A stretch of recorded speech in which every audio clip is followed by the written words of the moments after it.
Hey guys, welcome back to the channel. This is part 1 of our story. If you like this what if story and want to see part 2, let me know in the comments below. Before we start, don't forget to like, subscribe, and share this video with your friends. Also, check the description for more great content and my playlist. This story was posted by Springtrap212332 on WhatIf. Now let's start.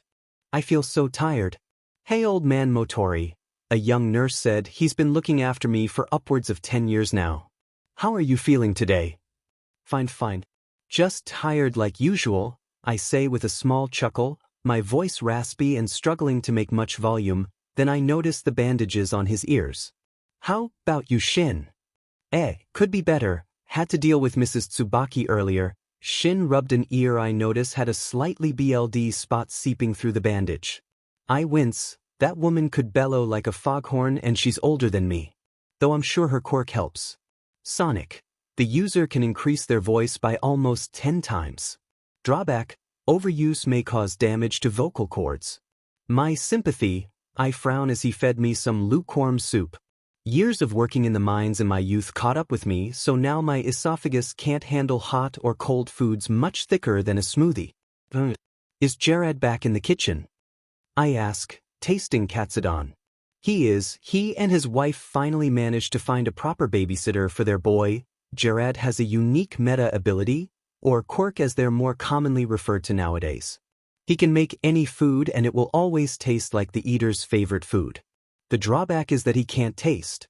I'm glad, maybe Tsubaki will calm down finally, I chortle weakly. Maybe, he agreed as I ate another spoonful. I never asked this, but what's your quirk? My quirk? I'm quirkless, my dear boy. But I'm not upset by that. My father was quirkless. Mother though. Oh, her was appealing. Astral projection. I sigh as I eat another spoon, seeing the bowl was empty. She could go anywhere on the planet. They never married and I never met my father. My uncle was a dangerous man, you see, he was the merchant. So my mother took me to Egypt as soon as they learnt she was 𝗫𝗏, but thanks to her quirk they would often meet up. Whenever she was visible to normal people she shone with an ethereal golden light. I often thought she was a goddess as a child. I ramble, good memories rolling like a reel in my mind, reminding me of a simpler time. Even if the world was still in chaos, I grew up in a portion of calm, where quirk were simply accepted. He laughed with me at the imagination of my child self. But why did you ask? I'm fairly certain my chart has my quirk status on it, I ask in curiosity. Because well, you know my quirk. Quirk vision, I can see and identify different types of quirks. They appear as a different color shade or brightness based off the type, strength or presence in the person. But I've always seen yours. I never mentioned it since I thought you just didn't care, he explained. I stare in surprise, not something one's able to do easily at my age. I have a quirk. I ask, what kind? Well, I'm not exactly certain, but you said your uncle was the merchant. I'd have to say it's got some quirk effect, but your mother's quirk may have some form of effect too, you're saying? I might be able to steal quirks. No. I've seen the merchant's quirk, yours only has some latent ability to do with quirks. You said your mother could astral project? He asked. I saw the way his eyes crossed, he'd entered his quirk analysis mode. Well, this is just a theory. But do you think you could astral project? Or possess someone? And use their quirk? I blinked at the idea. It would certainly fit. That is an interesting idea, but I'm far too old to go trying to use a quirk now. I'm 97 after all, I smile, a bit sad I'll never get to use this piece of my mother. It's an interesting idea, but I'm afraid we might never know. Even if I knew how to use my quirk, the strain might kill me, and I got a good few years in me yet. Perhaps, my father can identify quirks by touch, even if he doesn't remember doing it. I'll see if he could come by, while you couldn't use it. I'm sure you'd at least like to know what it is. I think it over. Very well, you've got my attention, 𝐮𝐭𝐡𝐨𝐫. If he's willing I'll let him use his quirk on me. We talked on what my quirk could be, from astral possession to a simple viewing quirk that let me see astral projection, since I always saw mother, even when she wasn't visible to others. I always assumed that was because I was her son, and around her most of my life. Soon he was required to leave, other elderly to look after and all that. But my mind spun with the possibilities of my quirk. What is it? And why did I never discover it? Is it like mother's? Dear God, I hope it is. If only to feel as if I had a piece of her all this time. It took a week before Shin's brother could visit. Hello, Mr. Motori, was it? My brother tells me you have a quirk you didn't know you had. I look up to see a virtual clone of Shin. Yes. I must say I was quirk surprised when Shin asked me what my quirk was. But now I'm intrigued. Shin came in right after his brother. I see you've met Joe. Great. Joe walked over to my right and placed his hand on my brow. Suddenly everything went blank for a short time. Suddenly it all snapped back and Joe stumbled. You have a strange quirk, Mr. Motori. Even if I can't remember it, he smiled and turned to Shin. He looked pale and shocked. Shin. You all right? I asked in concern. I haven't seen him like this since his mother passed. Your quirk. It's powerful. More powerful than the merchant's. What? But you can barely see it, Shin. I frown at him. How can he barely see a quirk but believe it's powerful? It's essence transference. Remember when I assumed you might have some possession quirk that allows you to use the person's quirk? He asked. Yeah. Is it that? Oh, it's more than that. You can transfer your mind into someone else. I blink. So I can make myself young again. I doubt I'd ever do that. I mean, I'd be taking away someone's life. For an extra 100 years. Not very nice now, is it? I frown. Mr. Motori, I think what my brother is saying is that your mind will be able to move to another body, with your quirk, Joe said as he realized the reason his brother was so pale. Your quirk will allow you to move from body to body for as long as you longing and, if I'm right, keep their quirks. Well, if I want to be immortal I can be, and I'll only gain more power as I do so, correct? Joe, we tell nobody, Shin said. Joe wordlessly nodded. We need to think of how this can be used properly, Joe said instead, sitting in the chair on my right. Nobody believes the merchant is dead, not with the power to steal quirks. He could have stolen longevity quirks, age-pausing works, age regression quirks, anything. Motori, if he learnt of your quirk, he could become anyone at any time he desired. Good thing I won't be using it, huh? I say softly. I'll die in a few short years. And my quirk will vanish into the ether. But should you die to keep this from him? Joe asked, shocking me and Shin. Joe, what are you trying to say? Shin asked. I'm saying Mr. Motori here should use his quirk. And use it to live one of our lives. Go from body to body gathering specific powerful quirks that would be able to fight all for one in the future. Without this I don't think that monster can be stopped. But Joe. I don't want to do it, I say softly.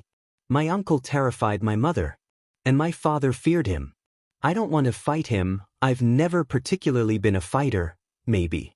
But you are perhaps the only possible person capable of killing your uncle, Shin said, catching on to his brother's idea. And even just hopping through 5 bodies consecutively you could remove 5 powerful quirks he could steal. You may never have to fight him, just live and keep the quirks out of his reach. Shin's plan seems more effective. Fight or flight. Natural responses to danger, I muse. Was I given my quirk to counter my uncle's fight? Or to be the flight? I think on it for a few days. I don't want to fight uncle. But I might not have to if I use Shin's plan. But sooner or later one's bound to notice the dead bodies I leave behind. But if I don't, uncle will have completed rule over who gets to have quirks, who doesn't, and his pick of the CRP. The next morning Shin came in to feed me and once I finished I have my answer. I'll do it. Evade the merchant and keep the powerful quirks from his grasp, I sigh. I'll inform my brother, and you can take over my body by the end of the week, yours. It's either me or Joe, and he has a family. I've never really been all that interested, and all I do is look after the elderly. You, however, have far more potential and use to this world than I. I'd be honored if you used my body as your first, he explained with a small smile. I nod. And after he left I try to wrap my head around it. Shin's barely 30, but he's willing to die so I can continue on. It's shameful.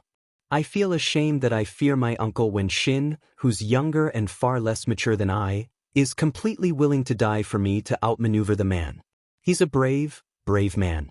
Oh, mother would have loved to meet him, He reminds me so much of how she described father. The next day he came and I felt ready. Alright, so I spoke to Joe and he explained the activation of your quirk. The only part he actually remembers from scanning quirks, he moved me over to one side of my bed and lay down beside me. Explained that it's like a sparking wire of some kind and you should feel as if you're leaking out of your body. I frowned but closed my eyes. I could feel what he was talking about, and I could feel Shin off to the side as a warm entity. But my quirk felt more like a live wire as I grabbed it. I jerked in pain as it sparked and shocked my mind. I threw the tether towards my left, at Shin, and felt it suddenly connect. The feeling was euphoric. I could feel as my mind slowly seeped out of into Shin's body, my consciousness slowly expanding into his body, overtaking his mind and assimilating his memories. Thank you, Shin. Goodbye, I think, as I felt the last vestiges of his mind fade. He stuck a thumbs up and smiled before vanishing into the ether. I feel as my quirk deactivates and sat up, looking around with younger, fresher eyes. I feel revitalized, alive. My joints don't ache, my lungs don't feel like I'm stabbing myself, my throat feels smoother. I feel younger. I rail off, awe in my voice. I move my body back into the position I usually lay and walked out. With Shin, my new memories, I know everyone working here and exactly what protocols needed to be done. I enter the lobby and see a few kids around, can't say dead. I lean over the counter to whisper. Sherilyn, Mr. Motori's no longer with us. It seems he's passed in his sleep, I whisper. Oh, he was one of the longest living patients we had. I'm going to miss that old man's stories, she said, looking disheartened. Me too, but it looks as if he passed in his sleep, peacefully. Well, at least he didn't have to suffer like Mr. Rodriguez in room 31, right? He died when there was a brownout and his ventilator stopped working. Poor guy, we played chess quite often. I'll call the funeral service, they'll prepare his body. Do you know what he finally decided? She asked me. Cremation. It's morbid how I'm organizing the destruction of my own corpse. He didn't have anyone left, so he wanted to be cremated and left to fly away, but in case Uncle learns of it, I need to make sure he can't reconstitute it or even use some form of copy quirk to get mine. Oh, she grabbed the phone and started dialing while I continued on the rounds for Shin, my shift. That was the beginning of a long and interesting life. Izuku would go on to live the life of Shinhai, using his name and quirk. Though as the years passed, he would slowly weaken and look for a new body. The second time he chose a woman. Her quirk could regenerate any injury so long as her heart, brain, or reproductive organs survived. If she was decapitated and her body cremated, she would regrow her entire body in a month. A powerful quirk Izuku knew he had to take before All for One did. Izuku would go on to live many dozen lives. Each time he found a powerful quirk his uncle would go after, he would take that body and go on to the next. His quirk's sight quirk was highly advantageous in his regard. Male, female, young or old. Izuku flitted from body to body, watching his uncle. His movements were easy to keep track of. After all, he was the quirk merchant. You just had to see where pockets of larger quirkless were being born. All for One would use a quirk doctor to identify quirks for a few years before either killing them or giving them a new identity. It took 50 years, but Izuku finally managed to get a plant on his uncle. It was tremendously difficult, but by combining half a dozen quirks, he could make a sensory piggybacking quirk that would jump from person to person until Izuku found the right one. He used the quirk doctor to move the tag to his uncle, and from there he could listen in. Izuku, I sit on the bench of a park, feeding the birds. I look like an elderly man with blue skin and a rather large upper head. This new quirk is called cerebral enhancement. It enhances the brain to almost 50 times that of the average person. But it's also a mutation type. Unless if I specifically suppress the quirk, I will always look like this. He looks like Apocalypse in the X-Men Apocalypse movie, but in reality I'm listening to my uncle. Glad my tag finally got to him after so long. Doctor, how goes the search for the fourth? Horrendously, unfortunately. We know his quirk is danger sense. His name and appearance, but either he's changed his name and face, or he's very good at staying undetected. Likely due to One for All's enhancement to his already admittedly powerful quirk, One for All. DMN. Get the information brokers on it. I want 𝐻𝐿𝐻𝐿. And I want my brother's quirk. Yes, sir. Footsteps walking away. Deminute Yoshi, even in death you defy me. No matter. Your successors will soon make a mistake. And One for All will be mine. And your vestige will suffer. Why must a single gods be demed stockpiling quirk is making me go to so much work. I frown as I close the connection. One for All. Successors. Vestige. My father has a vestige, a remnant of his mind. In a quirk someone else has. I frown. But how would that happen? I puzzle over the idea for a few days before I realize what had happened. Uncle must have shoved a quirk into father before his escape. And if my quirk's any example of stockpiling, father had the same ability I do, except he doesn't take over his new holder. How many others will there be, I wonder? A transferable stockpiling quirk that picks up the previous user's minds. And if I know anything about transferring minds, it's that the quirk goes with. Especially when the concept of stockpiling is involved. Father would have had a quirk transference quirk. So since I know what I looked like, a white gold color, I simply have to ping for that quirk. Let's see. Quirk vision plus ping plus strength enhancer times I focus on the same white gold I thought of and activated the combination. I felt more than saw the pulse. Let's see. Definitely uncle. I stand and move away from the bench I was on, and activate another useful quirk. Warp field. I focus on the location I saw mentally and imagine somewhere 2 miles away. A purple-blue energy field formed around me, throbbing and pulsing before suddenly collapsing. But I wasn't where it collapsed anymore. I suddenly find myself in a lightly wooded area, and heard the sound of chopping wood in the distance. I begin to walk towards it briskly. Now that I'm closer I can see the quirk. It was multicolored. Quite appealing. There was another quirk by the 4th, possible 5th. I managed to get into the clearing before being seen. Who are you? A bald guy wearing a leather outfit demanded, black energy constructs with a cyan outline forming. I've held a great many names, but Izuku Motori should suffice, I guess. I hum and ignore him, turning to the man with a pair of cracks up his face. Fourth. I'm sorry to see your health is declining. But I do believe I can lessen the pain holding 2 quirks causes, if you'll allow. He looked at me with a frown, no doubt sensing with danger sense. He's safe, Banjo. I approach and sit beside him, and raise my fingers to his temples. I activate another pair of quirks, pain transference plus tag.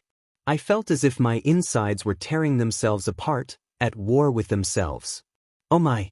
You certainly have a powerful will. I let go, seeing his eyes clear. Just, who are you? He asked. As I said, I've held many names. Izuku Motori was what I lived my first life as. But I was born to Yoichi Shigaraki. The man whose quirk you now hold. His eyes widened.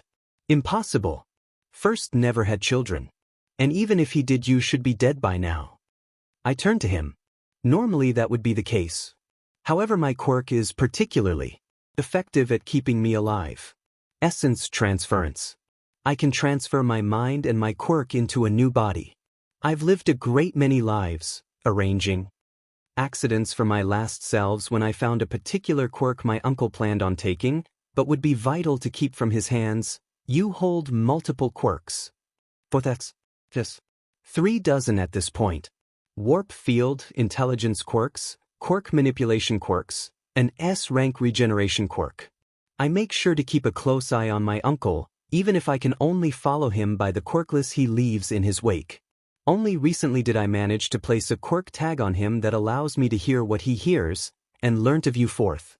They have no idea of your location, believing you to be using your quirk and a new face to evade being found. And learnt of my father, still alive inside One for All. The past users are in the quirk. Can you access them? He asked. But of course, is he to be your successor? I ask, pointing at the bald guy who hadn't relaxed yet. He is. Come closer, potential 5th. I'll be taking us into the quirk mentally, but it requires physical contact. He walked over, still on guard, and both took a hand. I breathed in deep. Quirk vision plus meditation plus telepathy plus forced quirk activation. Suddenly we were in a dark void, standing in flat stone ground. I let go of the pair and look around for vestiges. Suddenly they appeared, each forming in colored smoke. 𝐻𝐮𝐭𝐡𝐨𝐫. It worked. Fourth rushed towards who I believe must be the third. I meanwhile look towards the white-haired frail man. Father, I greet him as I walked closer. Izuku. Yes. Mother told me all about you. She watched you almost constantly before her astral form was torn to shreds by Uncle. He teared up and hugged me. I held him, changing my mental self to look as I did when I was Izuku Motori. I always wanted to meet my child. I wanted to meet you too, Father. I never expected this, though. I look up at the black sky. Why don't I do something about this drab sky, huh? I accessed quirk manipulation. It's a powerful quirk, but its drawback is just as debilitating. The user cannot alter a quirk too much without risk of unraveling the entire quirk. But I don't plan on altering the quirk's functions. I raise my arms and use telepathy to access the past user's memories to construct an entire world around us. Buildings, cities, nature, a sky with a day/night 𝐒𝐮𝐦𝐸. I constructed an entire replica of Japan within One for All. You've grown into a strong man, Izuku. Father smiled as he looked at my action. Only by necessity. I didn't know that One for All existed when I learnt of my quirk in the nursing home. So the two that helped me discover my quirk, and I made a plan. I refused to fight him. So instead I'll remain in hiding, taking powerful quirks before he can get them. Besides, a few more users and One for All should be capable of handling him on its own, I say quietly, watching the other users. I can't hold this connection forever. Do you have any requests for me? Keep watch over the users. If I'm right with my math, the 9th should be when One for All hits singularity. And I want you to be the one to receive it at that time. But, Father, I don't want to fight him. I don't think I'm capable of doing it. Don't fight. 4th lasted a long time without actually fighting. I recommend a quirkless body. I nod. In the meantime, look for telekinesis and matter manipulation quirks. You might not need to fight him. If you can disintegrate him from afar, I feel the connection beginning to strain. All right, Father. I'll do it. I love you, and you, son. Goodbye, until we see each other again. I flew over to the 4th and 5th, grabbing their hands before the connection strained too much, and stopped the connection. I opened my eyes to find it was night, letting go of their hands. I must return the pain to you, 4th. Then I shall leave. You can help us fight. Banjo shouted. No. It's not my fight yet. If he's not dead by the 9th, I'll be the 9th. But only because Father requested it of me. I can't fight family, no matter how cruel or heartless. I stand and walked away, accessing warp field and vanishing to Hosu City. There's a quirk here I want to find. Northern sector, rich. Haven't lived a rich person's life in a while. And as Father requested, I watched from afar as 4th inevitably died from the 2 quirks in his body. 5th died fighting Uncle. 6th died giving it to the 7th, without being able to tell her anything more than DNA transfer and all for one. My identity was forgotten. And I watch her give it to the 8th. 𝐶𝐮𝐼𝐸, a man born without a quirk, as the quirkless became increasingly scarce. When Nana died, her friend and confidant, Gran Torino took 𝐶𝐮𝐼𝐸 to America, where I followed. There I pulled the strings for him to meet David Shield, a genius inventor, loyal and resourceful. He quickly grew to fame, a powerful smile calming scared hearts all over. It was inspiring. Even for me, over 200 years old. I feel my old longing to help others rekindle every time I see him on screen. I am here. I look over and see a kid playing heroes and villains with his friends. Kids are adorable. Always so full of life. I activate Warp Field and return to Japan. I only go to America every few months to check in on All Might, as he calls himself. I have a new identity to assume. I walk into the hospital, completely unseen, navigating the halls till I find the right room. I walk in through the wall to find a green-haired woman watching a little boy, green hair and eyes, diamond-shaped freckles, who looked heartbroken in front of All for One's doctor. Garaki. The boy has no quirk. I can tell he was born. Without one. I watch as the doctor explained the bogus toe joint myth and how it correlated to quirkless cases. He didn't even try to do it nicely. I follow the mother-son pair home and observed just how destroyed he is. Poor child. I could give him a work with that power bestowal quirk I got right after meeting the 4th and 5th users. But instead I will take his body. All for One is still alive, and I'll make sure this boy is the 9th. He goes to bed for the night and I move him to the floor before activating my quirk. Now used to the pain of grabbing my quirk, I transfer myself over to the child. Izuku Midoriya. Once I'd assimilated his memories, I used a matter manipulation quirk to turn my old body to dust, sending that out the window. And then did 4 things. First, I activated the quirk 𝐮𝐼𝐻. It makes the user look innocent and cute. Second, I add an influence quirk to 𝐮𝐼𝐻. I'll look adorable and I influence people to see the best in me. Third, I add a specific quirk called willpower. No matter what brings me down or tries to break me, this quirk will make sure I never lose the will for one thing. I set it to being a hero. And fourth, I use a mind lock quirk that'll only be open the moment I'm about to die, or I get face all for one, to lock away my mind and quirks. I'll become my own sleeper agent. I stand between 𝐀𝐮𝐭𝐡𝐨𝐫 and a boy on the ground. Why are you being so mean, 𝐀𝐮𝐭𝐡𝐨𝐫? If you don't stop, I'll have to stop you myself. I raise my fists, terrified. Whatever, Deku, you'll never be as good as me. Years slowly slipped past. I grew up, gained maturity that let me know 𝐀𝐿 isn't my friend, though I wish he still was. I followed him relentlessly, hoping that one day he'd stop being a bully and come to his senses. But he only grew worse. School was horrible: bullying, insults, beatings, deliberately marked down grades, fake love letters, numerous broken bones. Then came that day. If you really want a quirk that badly, maybe you should pray for a quirk in your next life, and take a swan dive off the roof of the building. 𝐒𝐮𝐽𝐽 walked out. I tremble in suppressed rage and fear. Keep it together. I leave, collecting my burnt notebook from the koi pond it landed in after he thrown it out of the window. I take the usual path. I walk almost unconsciously, muttering and grumbling about 𝐒𝐿𝐽𝐽 and how it's getting much harder to resist dobbying him into the heroes. I hear a strange sloshing sound and a rattle. A medium-sized meat suit. Thanks, kid, you're my hero. Some kind of sludge villain grabbed me and tried to shove himself down my throat. I struggled to fight back, trying to stop him even as my vision began to fade. I am here.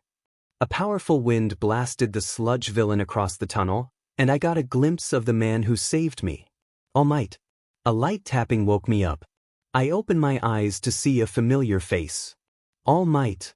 Man, am I glad you're alive, kid. He stood and I searched for my notebook. It had his signature.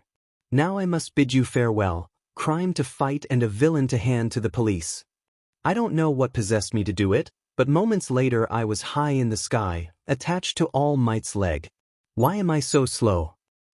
Kid, as much as I love my fans, this is too much. He tried to swat me off. Let go. If I do that, I'll die. He froze. Good point. We landed on the roof of a building. Cue rooftop scene. He really said no. I see the roof edge and 𝐒𝐿𝐽𝐽's suggestion repeats in my mind. An explosion goes off. My legs fly into action. I see the crowd and know I found the fight. I struggle and push my way through, eventually reaching the front to see the sludge villain. Wait, but I thought All Might caught him. I remember I latched onto his leg. Did I cause him to get loose? Cue sludge villain and subsequent 10 months training. I scream at the heavens, exhausted, but physically fit and standing in front of a clean beach. My goodness. I collapse, out of energy and oxygen. I'm caught by someone and look up to see All Might. Did I do it? You did, and even further than I expected. He said, setting me down and plucking a hair from his head. For one for all. As my mentor said to me, and now I to you. Eat this. He held out the hair. Huh? I ask in a very, very small voice. Eat it. I scream as he shoved the hair down my throat. I stand out the front of UA, staring at the large golden letters. 3 hours. Been 2.5 already. Will I get it in time? I walk in and find my seat in the entrance exam auditorium. I run around the streets, looking for robots. Every single one I see is destroyed. Villains go inside, don't they? I rush to the nearest warehouse and rush in only to feel nausea in my gut. Oh, I don't feel so good. I fall to my knees as a padlock formed in my vision, rattled, and popped open before vanishing. Suddenly a huge horde of memories flood my mind. Izuku Motori. Shinhai. Memories and quirks of centuries past return, and I suppress my only obvious mutation quirk. Cerebral enhancement. The others are things like extra neurons or more durable bones and such that don't appear visually or would appear strange on X-rays and such. Now with my sensory quirks back, I find a bunch of robots and use a speed quirk to cross the warehouse, accessing one for all at as small of a percentage as I could. I literally explode from the wall and among the robots. I act like I'm not used to this speed and stumble, going through a robot on accident, and hit the next wall. Ow! I wince and stand up. I freeze as the robots look at me. Enemy detected. Exterminate the fleshing. Oh!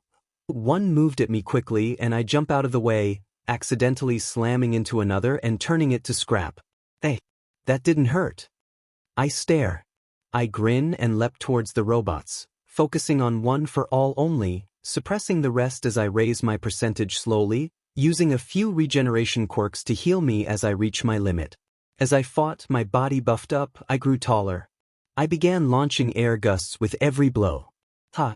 I feel it. I can feel it. I grin and leap, rising over the rooftops and hunting robots. I have to step in numerous times to save other examinees that bit off more than they can chew. I slowly feel the baby fat melt from my face, cinnamon rolls effects fading even as I gained more muscle.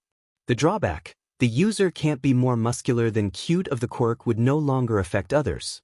I reached 60% before I felt a rumble and turned to see a massive robot. What the F? Bits of my mask return as I stumble back in fear. Help! My fear melted away as I saw other examinees rushing past a girl trapped by rubble. I reacted.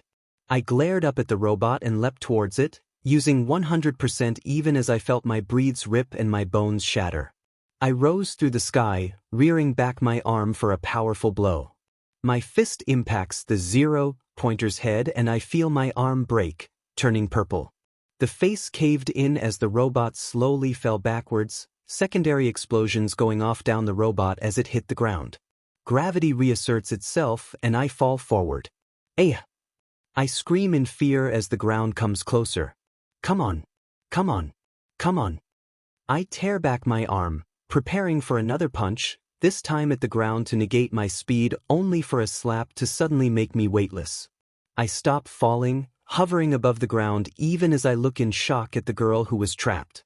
Our release. I hit the ground and the robot missile launcher she was on thudded down too. Blue. She puked. Rainbows. What the F? I stare, feeling my body slowly repair itself even as I stare in absolute astonishment as she barfed a rainbow. How on earth does a drawback make one puke a rainbow? I don't know, Sonny. Yourself Quirk seems to be healing you but want to top me up. I turned to see Recovery Girl looking at me in concern. Healing me? I thought it was an enhancer. I looked down at my arm in shock as the purple faded. I'm fairly certain I'll be fine. I kinda only awakened at the start of the exam, so I don't know what my quirk is. I wince. One for all. I snap my head to her. Don't worry, I'm the one who healed that big idiot when half his guts were torn out.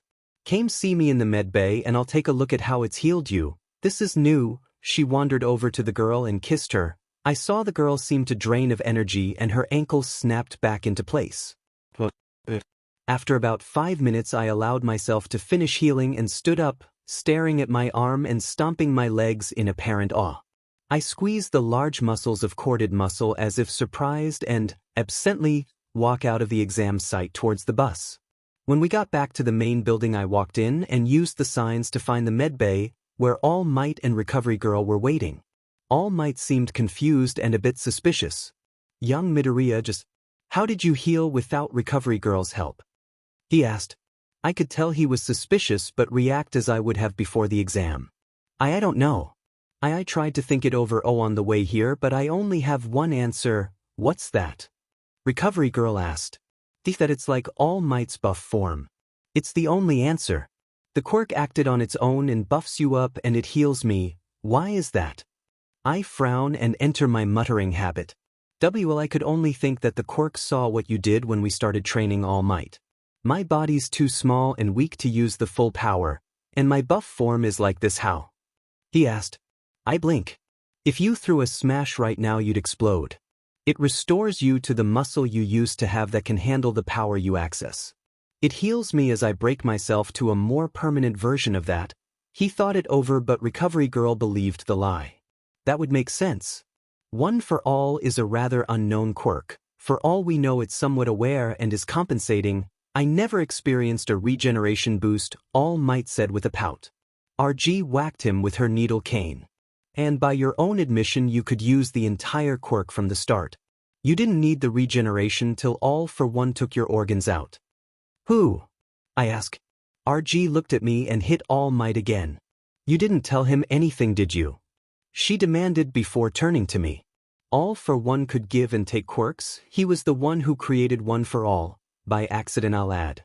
He gave his quirkless brother a stockpiling quirk and it merged with an invisible transfer quirk. He was hunting the users for 200 years till this guy crushed his brain in his hands 5 years ago. I stare in horror. They think he's dead. But if he could steal quirks, who says he didn't get a healing quirk and gave it to someone he trusted? I cry in false fear. He might still be out there. He's dead. Cremated? I ask. Well, why would we cremate a corpse? Because someone with a copy quirk might copy then steal the quirk. As long as someone's body is alive, even without a brain, a quirk can still be copied. Something about living tissue holding the quirk factor even after death I read a few years back. I squeeze my eyes shut as if trying to remember. If the tissue is still alive, the quirk thinks it's alive. Since quirks are from DNA and DNA is what makes you every cell, if you trick the cells into thinking they're still alive, the quirk still sticks around. As shown by that guy who was brain dead, but his quirk's effects still held up a building for a year after he fell into a coma till he died of muscle atrophy. I ramble. They stare at me in shock. What? I like to analyze quirks. I thought if I could analyze quirks I could nullify them with support gear as a hero before All Might offered me One for All. I tilt my head in confusion. This might be bad. All Might check with the detective and 𝐒𝐮𝐬𝐷. I'll contact 𝐒𝐮𝐦𝐸𝐴𝐵 He rushed out and I stay with a face of confusion. Midoriya, if you're right, All for One will be after you when he finds out you have a powerful strength enhancer after being quirkless for a decade. You should head home. Don't update your quirk registry yet. I nod and leave, putting on a scared face. I hide, with a calm composure as I left UA grounds. Well, I successfully outsmarted them. I have them thinking Uncle may be alive, and I also have full control of One for All without suspicion. I return home and, after Mom was surprised by my massive amount of muscle growth, explained I have some kind of all-round enhancer quirk. We need to update your quirk registry and take you in for tests again. She rushed to the computer, but I managed to stop her. They plan to do it at UA for me. In the first week they'll do some tests. I seem to have mostly stopped growing for now. They have better machines at UA and can give me a clearer look on my quirk all right. But the law, she said. I don't want you getting into trouble. I won't. Recovery Girl told me that she'd be doing the tests. Even if they tried anything about me falsifying my quirk registry, they can't, because she told me not to do it until we could get a clearer picture of what my quirk is. They'll understand because she's a widely respected member of the medical community. Now sit on the couch, turn on the TV, I'll make you a cup of tea. I guide her to the couch and put on her favorite cooking channel. You sound different, she said. I do. Huh, must be my bigger voice box. I frown and try a few notes, recognizing I did have a deeper voice. No, you seem more sure of yourself, Mom smiled. I feel more. Me now, I guess. Probably part of the reason. Now you sit tight, I'll handle dinner. I smile and move to the kitchen, making Mom some tea to calm her nerves. I also begin dinner. Over the past 200 years I've assimilated quite a lot of skills. Construction, plumbing, electrical maintenance, art, singing, and cooking. I cook us a nice simple meal, and dished up by the time her show had ended, placing it on the coffee table. Izuku. We normally eat at the dinner table. Yes, well, I thought we could treat ourselves tonight. I heard there's going to be a nature documentary about seals. Her eyes lit up and I smile. She's always been a sucker for seals. Something about their ugly cuteness fascinates her. When I was a woman zookeeper one time, I loved the seals too. I watched discreetly as she awed and giggled at the antics of the baby seals in the TV. She smiles so little nowadays. Dad leaving and my quirklessness were HRD on her. My training plan these past 10 months has helped her control her stress eating and lose some weight, which I hope doesn't pick back up once I'm in UA and getting hurt during training. After dinner I had a shower and went to bed for the night. The week passed and I received my acceptance letter. Then I had to wait another week before the first day. During this time I slowly began letting cerebral enhancement show, my skin slowly turning blue. I called All Might a few days after the exam to get recovery girls. Number as I explained that I was still changing, and in a noticeable way. Hello. Recovery girl asked. It's Midoriya. Bone-breaking kid. Yes, I remember you. What's wrong? Oh. I'm turning blue. What? I'm turning blue. And my head's bigger, my hairline is receding, and I'm fairly sure I know why. Go on. Well, my quirk is unknown, but I think it's a stockpiler of some kind. I wonder if it awakened because it's stored past singularity. I make up a story in case the call was being monitored. Stored. Past. Singularity. Why would you be turning blue? I heard a pencil scratching. She'd likely already realized why I was talking about one for all like this. There's too much energy and it needs to vent via mutating itself. I'm growing smarter. And I'm fairly sure that if I'm right and I'm somehow past singularity, then the mutations are going to roll right on in. My confidence has shot up faster than normal for psychology. I think it's mutating to counter my issues. First physical, now mental, growth of muscle, right? How much smarter would you say you are? Maybe 155 to 160%. But it's still increasing. And my healing is faster. Alright, on the first day come see me an hour before classes start. Yes, ma'am. I just hope whatever mutation like ones it's making stop at this blue stuff. I hung up and relaxed. The people at school noticed, but since tomorrow is the last day I'm not too concerned. I enter class and took my seat with a sigh. Dude, that's Deku's spot. You might catch his disease. The idiot on my right leaned over to whisper. And who even are you? You can't be a transfer since it's the last day. I'd let cerebral enhancement show completely. My hair is completely gone. I'm Izuku Midoriya, you idiot. I turn away from him and saw 𝐒𝐮𝐬𝐽 standing over me. Deku. What the hell is this set? Cosplay 𝐬𝐿. He demanded. Nope. I manifested my quirk in the middle of the entrance exam. It's still growing in, but I think it's mostly done. I drawl. Quirk. You pathetic piece of quirkless as you stop trying to fake having a quirk and understand how useless you are. He reached for my head and tries to find the flap but doesn't find anything as I slap his hand away. The muttering in the room ceased. He stared at his hand like it was an alien, then back at me. I see his hand light up. You're dead. He unleashed a powerful blast at me, but I'd already moved out of the way. Instead, only the person who sat behind me was hurt. You missed, I state calmly. Ah. How the dash. He tried to surprise blast me, but I dodge. I've already calculated over a dozen ways to fight you, a dozen to evade you, and a dozen to have you arrested and see the inside of a cell in Tartarus, I state calmly, almost robotically, and dodge out of the way of another blast. But I'll do nothing but dodge your attacks because you seem to think that I've wronged you. Instead, I'll allow you to get yourself into trouble. The door slammed open just then and the teacher came in. He looked around and saw the damages, saw me, and saw 𝐒𝐮𝐬𝐽. 𝐒𝐮𝐽, what's going on? Who is this? It's Deku. He's been hiding his quirk all this time. Wrong. I only manifested it in the entrance exam. It's been slowly changing me these past 2 weeks, but none of you seem to have noticed. Mutations are permanent effects. Have I had a blue face for 10 years? Meaning that I haven't been hiding my quirk because that would be illogical. And stupid. Midoriya, Go see the principal. I'm calling the police to come arrest you for assault. The teacher pulled his phone. I look at it and it began speaking. Negative, sir. You will not be calling the police to arrest me. If they arrive, they will only see burns and explosive damage. The only student capable of that is 𝐒𝐿𝐵𝐾𝐽. You Meta Liberation Army members wouldn't like that, would you?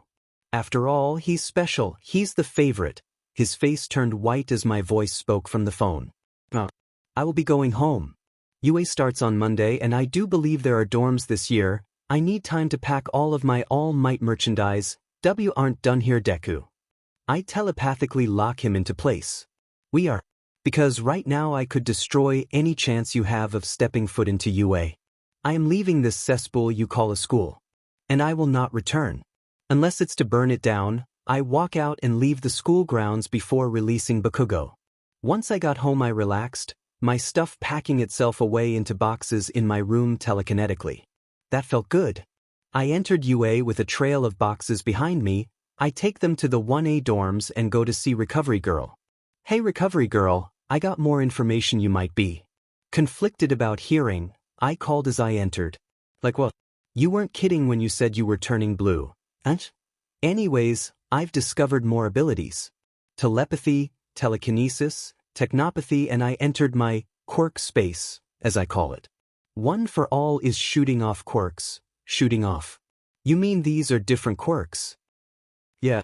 I have a dozen at the moment. It seems to have slowed down, but I may have a couple dozen more before it actually stops. I frown. Do you have a list of the quirks I could work off? Yeah, just a sec. I look at her computer and access Technopath.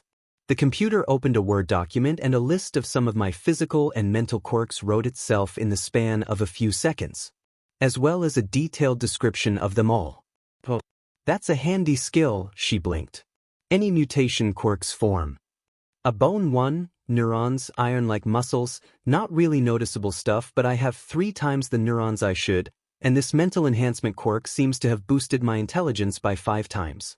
The neurons make me think faster. Well, come in each time a new lots come in and I'll document them on UA's private server. I nod and step towards the door before pausing and adding another quirk. A warp quirk of some kind. I don't understand why that one showed up. I've never. Wait, no. I always wished I was somewhere else when my bullies came after me. Interesting. I head to the classroom and leaving a stunned, confused and tired recovery girl behind me. I entered the classroom and saw the floaty girl from the entrance exam. Hey, I never got to thank you for catching me in the exam. I walked up to her. Sorry, who are you? Green-haired boy. My quirk kinda activated and was still settling in. Sorry about the new face. My name's Izuku Midoriya. I held out my hand. Oh, falling boy. She shook my hand, keeping her pinky up. Wait, your quirk only just awakened and you took out the 0-pointer. Yep. Still figuring out everything my quirk can do, but it seems to kind of have a high amount of aspects to it I can't quite keep track of. I've found strength, speed, durability, intelligence, telekinesis, and telepathy that works with technology. More are appearing as I get used to what I have. She fell over and I caught her, putting her into the nearest chair. Oh well, I shrug and find my seat. I sense a figure coming and look with quirk vision. An erasure-type quirk. Those are extremely rare. I've only come across 2 and snapped them up. A hand-based one and an aura one limited to a few meters. Quirk apprehension test. SI, of course. We got the but teacher. Midoriya, you got the most points in the entrance exam. I want you to use your quirk and throw this ball as far as you can. He tossed it to me. I walked forward and thought for a moment, before combining a few quirks. Strength enhancer times 3 plus shock absorption plus energy conversion plus speed enhancer times 2 plus 100% one for all. I wind up and throw as hard as I could muster. I heard 7 booms as the sound barrier was utterly annihilated. I turned back to Aizawa as my arm rapidly healed. So, how did I do? I asked calmly. He showed me the screen, then the absolutely gobsmacked class. Meters. Impressive. 1 for all is quite the potent enhancer. I clench my fist as I remember the feeling of power. I return to the class and observe them carefully. A few were interesting. A few were interesting. 𝗀𝐻𝐼𝐸 and Dark Shadow, conjoined twins that pretend that she is his quirk. Not even their parents know if I'm reading the memories right. 𝐻𝐼𝐸𝐵, her quirk is dangerous. Nukes are made from atoms, and if I'm right, she's immune to any side effects of what she makes while she makes them. Making acid wouldn't hurt her as it came out. Shoto Todoroki, quirk, half hot half cold. I watch and identify that he has deep-rooted trauma and despises his father's side of his quirk. And Ochako Uraraka, her quirk is to literally take the weight of her target into herself. She could send them to space. Uraraka, why don't you use the other half of your quirk? I ask her. Other half? What are you talking about? She asked. I pick up a stone. You can transfer the weight of one thing and put it into another. Try with me. She grabbed my hand and then grabbed the rock, but only took the weight away. Nope, not working, she said with a frown. Release. I felt my weight return. May I have access to your mind? So I can show you how it works. How would you know? I'm an expert at tearing apart quirks. Please, she nodded, and I brought my hands to the sides of her head, slipping in to take control. Seeing my own face, eyes completely white as I use my quirk. Midoriya. I hear her ask. It's me, 𝐀𝐮𝐭𝐡𝐨𝐫, I say softly. I lift her right hand and grab my own arm, taking in the weight of my body.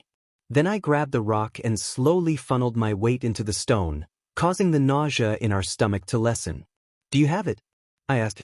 I think so. I dropped the rock and pressed her fingers together. Release. I left her mind and held her upright. She tried and couldn't help but cheer as she put my weight into the rock, causing it to make a dent in the ground as all of my weight was focused into a small area. Thank you. She hugged me. No problem, Uraraka. I smile, barely keeping from calling her my child. Next I slipped over to Todoroki. I know of your hatred to your old man and come with an offering. Should you be willing to do something for me in return? He glanced at me. If it's to use his fire, no, he stated coldly. No. I have something better. While he may have been the reason you manifested a partial fire quirk, it's nothing like his quirk. I've seen the essences of your fires. They're different. No, I can take away the flames. Bolster your ice. I can see I gained his complete attention. But I'm putting together a group of allies only loyal to myself. Not the Hero Commission, not UA, their families. Myself. We'll be our own little family. 4 of you and myself. The price is loyalty to you. What if I ended up betraying that loyalty? He asked. I'd reverse what I'd done to you, and leave you to your own devices peacefully unless it leads to the death of one of the others, I state plainly and coldly. Then I'd kill you. It's a tribute to how horribly Endeavors treated his child. Todoroki didn't even blink. I'm in. Not now, give it a few days, think it over, as your siblings their opinion. This isn't as easy as you make it appear, I sigh. My answer won't change, it may not, but I won't accept any answer you give before Wednesday. I stepped away from him and moved to my next target, the twins. Midoriya, 𝗀𝐻𝐼𝐸 said. Twins, I nod, internally smirking at the shock on his face and that of Dark Shadows as she came out. I have a proposition for you both. It's a 2-for-1 deal. I'm putting together a little group, 3 of our classmates, you 2 and myself. In return for some enhancements to your quirks, or control, I nod to Dark Shadow. I want absolute loyalty to me, above the Hero Commission, UA and even your family. What sort of enhancements? Control at night. And bladed wings similar to hawks, Dark Shadow answered for both. We're in. No. Think it over. When I mean loyalty, I mean even willing to let your parents die rather than give in to any villain that captured them. Unless I allow you to save them type of loyalty, I say firmly, but softly. That brought them to a standstill. You have until Wednesday to decide. I do a few tests before approaching Yaoyorozu. Midoriya, I've noticed you moving amongst our classmates, she said like a proper heiress. I know. I'm organizing a group, 4 of the class and myself. I can tell you're having issues with creation and making things faster. I can help. But what I can give isn't free. And no, I don't mean monetary compensation. I cut off her answer. I can make gold whenever I require it. My price is absolute loyalty, beyond the commission, UA and even your parents. That made her react. That's a steep price, Midoriya. Explain why I shouldn't just inform 𝐻𝐻𝐽 of this. There's that rule-following side of her. Because for one, I won't be demanding you create me anything, only requests. 2, you're a very sheltered girl, you don't know the real world. 3, should you at some point wish to back out, I will allow it, but anything I've given will be returned. There's more to rules and law. More to heroes and villains. You have until Wednesday to decide. I return to you, 𝗧𝗧𝗟𝗘. What did you talk to those 3 about? She asked. An offer, one I'll be making to you as well. Really? What kind of offer? I'm creating a group, for the class and myself. I can give you power, but in return I want loyalty above everything. Hero commission? Your family? She already looked like she'd refuse. I won't demand you abandon your family. But say for example, they were captured by a villain, and you had to do something to keep your family alive that would betray the group or defy me, you wouldn't save them unless I gave you permission, I explain. Not abandoning them, but if it's them or us, you choose us. Loyalty. I don't want an answer. I've given the others the same deadline of Wednesday. That's when I want your answers. Talk to your parents. Think it over. If you want out at any time or betray us, I will take what I've given. She nodded. I could already see her mind crunching numbers and calculating the situation. Homeroom ended with me in number 1, Yaoyorozu in number 2, Todoroki in number 3, and Bakugo at number. I couldn't help but feel a sick satisfaction at how Bakugo trembled in rage at not even being in the top. The rest of the day was average school, and I relax. I know all this already, so I should be able to breathe through. Instead I have things to think of. What gifts will I give the 4? I already told Todoroki half of it. The day passed and I returned home, spent the night doing homework and listening in on Uncle, who wasn't doing anything. The next day was normal, and other than a bit more focus on hero laws and stuff, it was normal high school. The only thing I dislike about transferring into a body yet to graduate. The boredom of school. I've experienced it a dozen times now, unfortunately, but at least it's not all bad. I can spend most of it in my head. Wednesday arrives and I arrive to find that for already arrived. After school, was all I said. Once classes were over I met up with them out the front. So where are we going? I'm not entirely in, but I'd like to hear a bit more before I make my choice, Yaoyorozu said. An old haunt of mine, nobody will hear us at. I answer and activate warp field. A few moments pass before we were suddenly somewhere else, and I drop it. We were on the edge of a mountain and able to look out upon the entirety of Mustafu and UA a good 200 kilometers away. This is appealing, 𝗧𝗧𝗟𝗘 said. I form a few comfortable chairs with matter manipulation and stone and sat. Please sit, they sat. My idea for this group will be centered around the concept of the 4 horsemen, or women, I add for the 3 girls, that herald the arrival of the apocalypse, death, war, famine and plague. Tokoyami said, I'm not surprised that he knows. Correct, each of you meet the criteria of each of these 4 positions. War, I gesture to Tokoyami. Death, I nod to Todoroki. Famine, I nod to Yaoyorozu. And plague, 𝗧𝗧𝗟𝗘. Each of my gifts will be centered around your role as my horseman. Todoroki, Tokoyami and Dark Shadow know theirs. Yaoyorozu, you will receive the ability Flash Create. Anything you've made at least once will be saved in your mind for creation and will be made in a fraction of a second. You will also be able to take the lipids of those you touch, even to the point of killing them should you have the need. 𝗧𝗧𝗟𝗘, you will gain the ability to turn any weight you take into energy you can use to power your actual ability. To transfer, create or destroy sickness. You will be immune to any you hold within your body. Now as to why I'm forming this group. There is a villain named All for One, who can steal and give quirks. 200 years ago at the dawn of quirks, he was born, and used his work to create an empire. He stole longevity quirks, among many others. I am his nephew, I say sadly. His nephew? Wait, you're our age, so how can you be the nephew of a man that old? Yaoyorozu demanded in shock. I'll get to that. My father had the quirk to give his quirks to others. Useless, until Uncle forced a stockpiling quirk on him. Neither knew of the transfer quirk till after he'd escaped.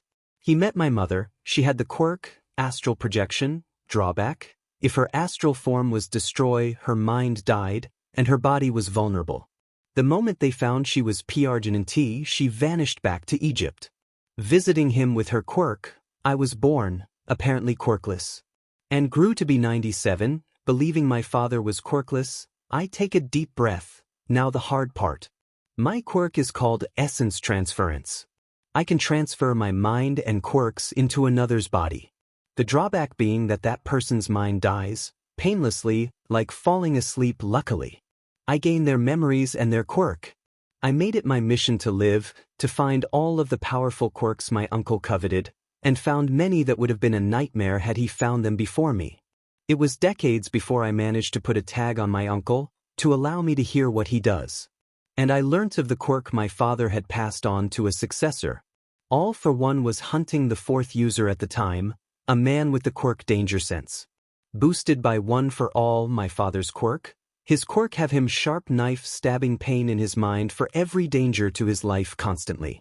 He vanished into hiding from society, but there was a problem only he suffered. One cannot live with two quirks unless they have a quirk specifically about taking, giving or transferring quirks. The two quirks tear the body apart. I found him and the fifth user to be, told them of myself and spoke to my father's mental vestige, stockpiled in 𝐿. At this point I took a break for some water. This is a highly fantastical story, Midoriya, but how are we supposed to believe it? Todoroki asked. The girls were absorbed by my story and 𝐀𝐮𝐭𝐡𝐨𝐫 was merely watching me. How else do you explain my quirks, the literal dozens I hold, the unrelated powers I can use? I smirk. Back to my story, my father gave me a job. 𝐿 would reach singularity during the 9th user's hold of the quirk. He requested that if my uncle was still alive by the time the 8th needed to pass it on, I would be the 9th. So I continued on my way, collecting quirks I couldn't allow my uncle to steal. And 10 years ago took over this body. The boy was mentally broken and I knew if he lived he'd only suffer hardship for his quirklessness. I turned myself into a sleeper agent, locked away my mind and quirks until one of 3 possibilities occurred. I got 𝐿, I was about to die, or I was in front of my uncle. I got 𝐿 right before the entrance exam. And now you know my story, from start to finish.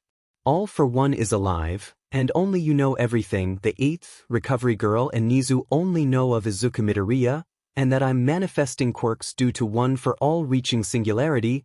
Those are my actual quirks though. Who was the 8th? 𝐀𝐻𝐭𝐡𝐨𝐫 asked. Who was the 8th? 𝐀𝐻𝐭𝐡𝐨𝐫 asked. He was born quirkless, which is the only reason why he survived 𝐿 for 30 years.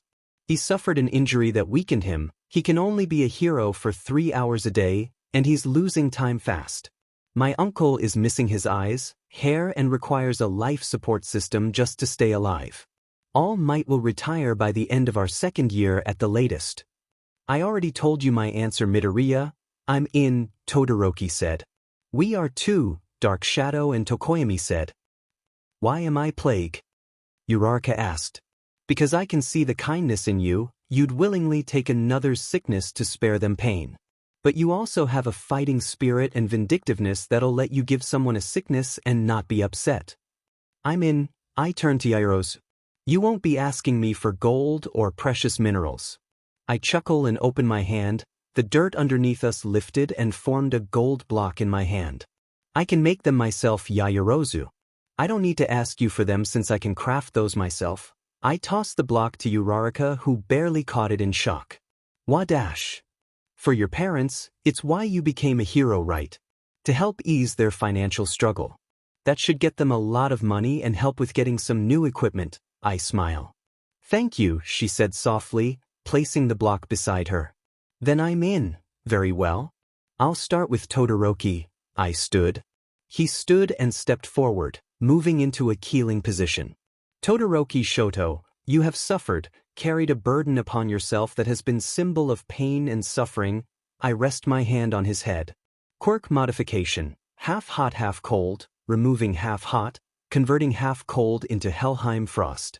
You will carry the power of the Arctic frost of death, from the realm of Helheim, domain of the Norse goddess of death herself. His hair lost its red, becoming snow white. Power bestowal, thermal immunity, No longer shall you suffer the pain of your ice, and no longer shall your father's flames be able to harm you. You shall now suffer from being unable to feel the change in temperature from the flames of Christianity's hell down to the ice of hell's frost. Now stand, horseman of death. His skin paled and grew slightly grayish, but when he stood there was no burn mark on his face, and both of his eyes were the ice blue of cold Arctic ice.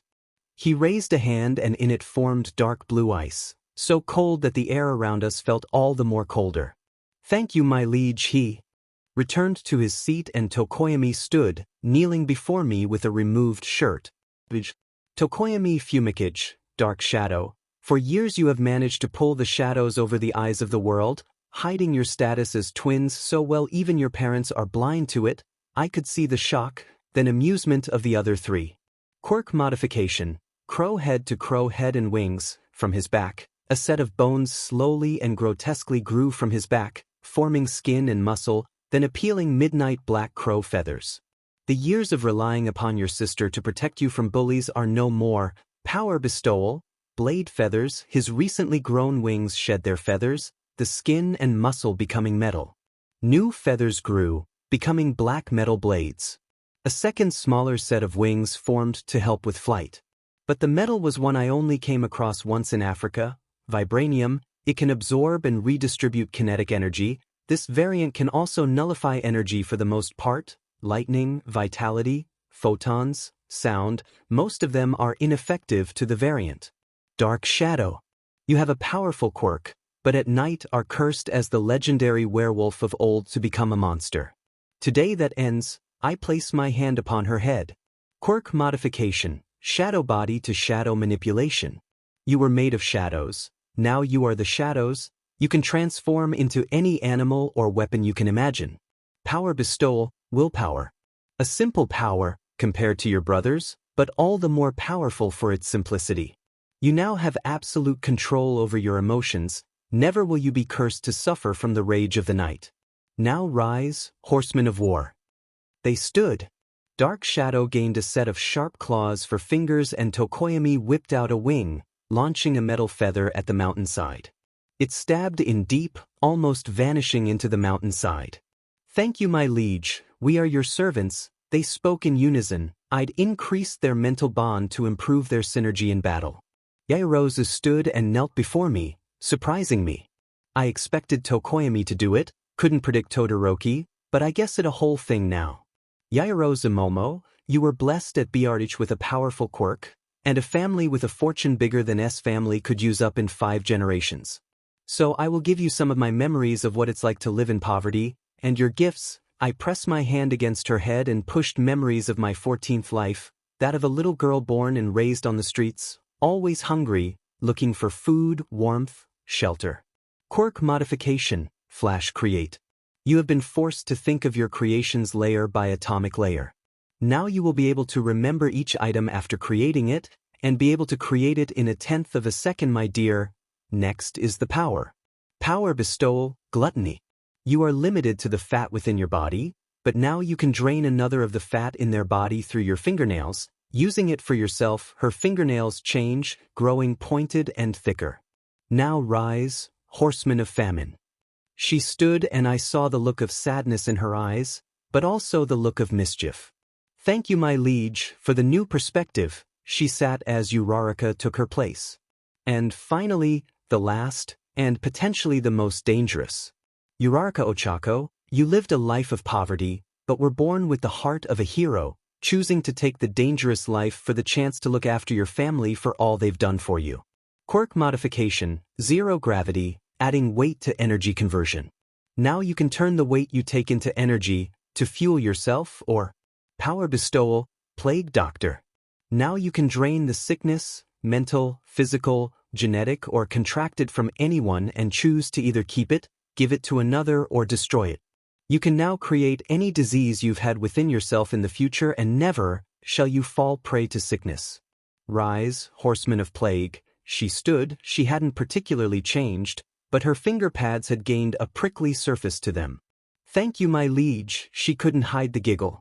Now, I do believe that is everything. I'll drop you all off at home. I activate warp field and took us to 𝐒𝐮𝐴𝐫's first. I opened the field for him to leave, then took us to Ochako's apartment. Next was Momo. And finally Shoto. I'm going to stick around outside for a bit. I want to hear your father's scream of rage. I grin. He had his own as he walked in silently. I leaned against the wall and closed my eyes as I focused on seeing what Shoto was seeing. He walked in and ran into his siblings first. Shoto. Fuyumi asks. Yes, Fuyumi. Shoto responded as he got some soba from the fridge. Did you dye your hair? She asked. Shoto turned to see Natsuo had started choking on his own saliva as he struggled not to laugh. No, Shoto raised his left hand and formed ice in it.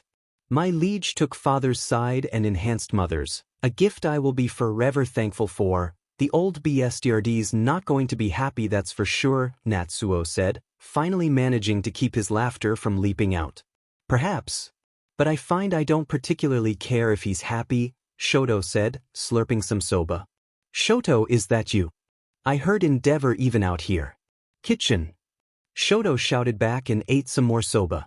Stomp, stomp, stomp. I saw the light from Endeavor's beard before he appeared in the doorway. Come, Shoto, we must continue your dash. And for the first time, I think for anyone, Endeavor's face gained a stupefied look and his flames snuffed out. Where's Shoto? Right here. Shoto raised his fork and munched in his soba. You don't have the scar. Is this the makeup phase all over again? And why did you dye your hair, boy? He demanded, quickly gaining steam. My liege fixed that scar on my face without even trying to. And he also gifted me something I've desired for many years now. Shoto raised his left hand. Endeavor began to look happy. Ice formed in Shoto's hand. Endeavor's face went stupefied again. Where is my fire? Shoto, what the hell did you do to the fire I gave you? Endeavor demanded, enraged. Gone. My liege gifted me freedom. He took away the flames you cursed me with and gifted me ice beyond even mother could do. The room rose a few dozen degrees in temperature for a moment as Endeavor's body set aflame. But it cooled even faster as Shoto formed a single block of black and dark blue ice in his hand, so cold that the ice spread across his arm and to the floor, quickly engulfing the entire room and snuffing out the mighty Endeavor's fire. He saw this and went all out, forming blue fire that quickly went out just as fast. Then Shoto absorbed the ice and Endeavor turned into a human bonfire, melting the room and returning it so super hot temperatures. Shoto, you aren't covered in frost. Fuyumi noticed immediately. My liege, he made me immune to my ice, and that 𝐵𝗬𝗠's fire. Shoto smiled warmly, and I saw the shock on their faces. Clearly he doesn't smile. But that shock turned into happiness. You're smiling. Shoto raised a hand to his face and felt the smile. So this is happiness. It's been so long. Oh Shoto, you'll experience it much more, I guarantee it. I left his mind and activated warp field, returning home for the day. That's a day well spent, I do believe. I murmured to myself as the sun began to set, and yawned as I stepped inside. The next day my horsemen appeared in class, mentioning that they'd undergone a forced quirk awakening from me. Midoriya, can you do it for us too? Kaminari asked. No. I chose those 4 because they each fit the requirements. Nobody else in the class does. Doing it might cause you to have quirk malfunctions. I lie. Before class I'd gone to Recovery Girl with a new batch of quirks I revealed, including quirk modification and power bestowal, which we both agreed shouldn't be put down anywhere, even asking me to remove the memory of my telling her. Instead she gave me a code to tell her if I ever need to use it so she'll leave the room. But due to my actions Aizawa was peeved and had the 4 go through the tests from the first day again. They did considerably better this time as Fumikage could fly, Dark Shadow could become skates, a catapult, and a horse. Momo could make things so fast they launched from her skin. Shoto could create bigger and faster ice and even managed to create some sort of ice fabric for a hang glider. Color me impressed. When I asked about it, he explained that he tried using both the interlocking method of chainmail and the interweaving method of cloth to find that while the ice chainmail was flexible, it was too heavy. But he has a surprise for everyone in our heroics class. I was interested. Each had to change their quirk registry slightly. Ochako's quirk is now weight/sickness transfer on the quirk registry. And I overheard her get a call from the government about a patient-to-patient payment plan where she takes away their sickness. I saw she was interested and almost answer yes before managing to cover her mouth. I told her to talk to Nizu first about the legality. She thanked them by said she'd need to think about it. Today's the day of our first heroics class. After the sports festival we'll be having them 3 times a week, but till then it'll be Fridays, and the other 2 class times are free PRDS. I wait for the telltale thumps of All Might coming. Thump, thump, thump. There he is, I whisper. I am here. Coming through the door like a hero. All Might came in dramatically, loudly, and looking like a total idiot. Oh my god, it's All Might. That's his Silver Age costume. That wasn't the way a hero should enter a room. All Might. I call. Silence. Correct, I was wondering who would point that out. Now, I'm not exactly good with theory stuff, so I'll leave that to Aizawa. He'd do a better job. Today we'll be doing a practical combat training. He held out a card with combat written on blocky red text.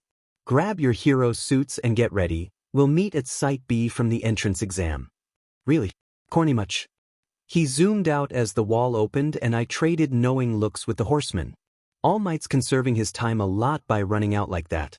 We got up and grabbed our hero suits and left for the change rooms. He has the apocalypse outfit.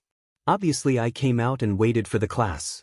Momo and Ochako came out and I immediately tried to figure out who to kill. Alright, there's no way you both designed for revealing tight-fitting suits. I pinched the bridge of my nose as I tried not to warp to the support department to hit someone. I kinda wanted mine more puffy, like 13. I guess my drawing wasn't all that good. Ochako rubbed the back of her head in embarrassment. Actually, this is more conservative to what I had. I sort of need exposed skin to use creation, Momo admitted. I sigh and lift my hands, accessing matter manipulation and altered their suits. Momo, I turned her upper layers of skin and some hair into a full-body suit mainly black with red patterns where the edges used to be. I turned that dictionary she had into a high-tech bracer she can use to find the different formula she needs with a few taps.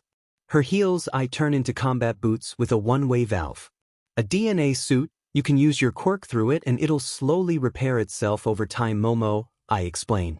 The heels of your boots have one-way valves, you can send creations out, but nothing gets in. Good for launching yourself on poles or such, or just a surprise attack. Ochako, I keep the design patterns, and instead of a space theme give her a pink shirt with a black jacket. Inside the jacket is a dozen ball bearings, 6 on either side. Her legs were a pink pair of breathes, a puffy pair similar to jogging breathes with the external texture of leather. And I turn the heeled boots into thigh-high boots with a spring-loaded heel. Her scoop visor thing, I turn into a regular one-piece visor that had circuitry in the parts over her ears to keep track of her orientation, elevation, and speed. They're not space-themed, but if anything it's much more. I say simply. The boots have a spring-loaded heel for extra bounce. In the jacket are a dozen ball bearings for you to add weight to and throw, or to deposit weight so as to limit nausea. The visor will keep track of elevation, orientation, and speed, and the jacket is bulletproof, cut-resistant, and waterproof. And both have support in the chest and, more importantly, aren't sexually provocative. I nod with my arms crossed, proud of my work. You added support in the chest, my liege. Momo asked. I've spent at least a dozen lives as a woman. I understand back pain and PRDS. And childbirth. When I took over, that old lady uncle was getting close to finding. I shiver at the phantom pain in my pages. Both winced and we waited for the rest of the class to arrive. Shoto and 𝐒𝐮𝐬𝐽𝐻 came out first. Tokoyami is canon but with holes in the back for his wings. 𝐒𝐮𝐽𝐻𝐽 looked alright at least. Shoto, however, looked shocking.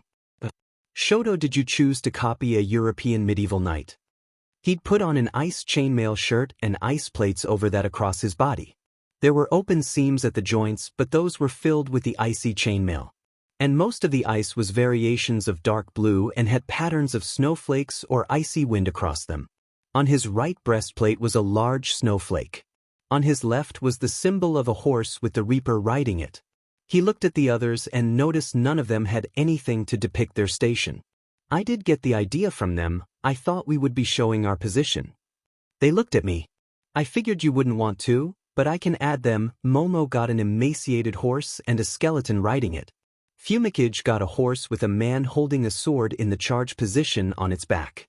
𝐿𝐻𝐴𝐾𝐽 got a horse with a figure in the back wearing a plague doctor mask. Honestly, I expected you to add a plague doctor mask to my costume, 𝐿𝐻𝐴𝐾𝐽 said as she observed the little symbol on her jacket BRST pocket. Nah, there's a villain group that uses those. Didn't want to risk any mistaken identity issues. The rest of the class arrived and All Might landed, only to see us and almost lose his form. Young Midoriya, young Yaoyorozu, young Uraraka, young Tokoyami and young Todoroki. Are you planning to go to war? He asked. I blink. No. What? You look dangerous. Oh no, but a bit of intimidation goes a long way to avoid fights, I explain. I helped with some redesign for the girls since the support corps students are perverted, my kind of people. I turn and feel my nose wrinkle in disgust. Mineta. Go back to the hoe from whence you came, foul freak. I spit at him. Nobody likes a pervert unless if they have an exhibition 𝐀𝐮𝐭𝐡𝐨𝐫, and even you'd make them run in fear. He looked at me calmly. And you think you'd pull her chicks? You're a blue-skinned bald guy with a massive head, literally. At least I can be cuddled. Who'd cuddle someone like you? At least I could be romantic. You don't even know the concept. Enough. We have a class. Sorry, all might. I look back and focus. I knew the basic exercise already since it was a staple of the hero course to do the same exercise every year for the first class. The teams were being made and I was with 𝐻𝐴𝐾𝐽 against Bakugo and Iida. Well, this'll be simple, I mutter, looking at the pair, Bakugo glaring at me before heading in. Take a chunk the building's weight and add it to Iida's armor. I'll handle the Pomeranian, couldn't you? I don't know, warp us in there. She asked as I observe where the heroes went, and found the bomb. My warping is rather obvious. If you jump to the roof you should find the bomb on the 3rd floor dead center. Plus, I look at her with a grin. This will be good practice for your weight transfer technique. Alright, I guess it will be. You sure Bakugo's not an issue? He looks like he's going to try to kill you, my liege. I'll be fine. I've got a shock absorption quirk and a shock nullification quirk should I need it, I say, mindful of All Might in our ears listening in. With how my quirk seems to be compensating for what I needed when I was younger, Bakugo shouldn't be able to even disturb a hair on my head. Begin. You don't have any hair. Exactly. I rush in and used quirk vision to find Bakugo rushing about like mad, building up a sweat. Alright Pomeranian, let's play walk the dog. I warped to a hall he was about to arrive at and wait. He ran in. Deku. You 𝐵 dirty, I'm going to kill you. He shouted. You want to kill me? I grin and access 1 for all 15%. You'll have to catch me first. I rushed away. Deku. Fight me, you coward. I rushed through the halls, keeping just slow enough for him to keep sight, but never quite close enough to attack. I could hear as he used his quirk constantly to blast himself forward. That's right, Bakugo, keep after me, and keep wasting that sweat of yours. I finally led him to the 1st floor and in the center, under the bomb room 2 floors above. You've led me in a merry little chase, Deku. But you seem all tired out. I'll kill you and go kill Round Face. Round Face? Who? Don't count Plague out just yet. She has a few tricks up her sleeves you won't expect, I chuckle. His bracer glowed. All filled up. Since you're such a 𝐵 quirk nerd, you should know what my sweat can do. These bracers store it up so I can do a big blast. How much do you think's in it? 103 liters of sweat. It won't do you any good, Bakugo. I'm mutated against you. Yes, that quirk of yours. I don't believe you can handle the equivalent of a missile, Deku. He lifted his bracer and aimed, grabbing the pin. Bakugo, don't. You'll kill him. All Might shouted. Not if he dodges. He pulled the pin. I don't move and allow it to hit. Shock absorption plus fire resistance plus strength enhancer times 4 plus regeneration times 2 plus 1 for all 10%.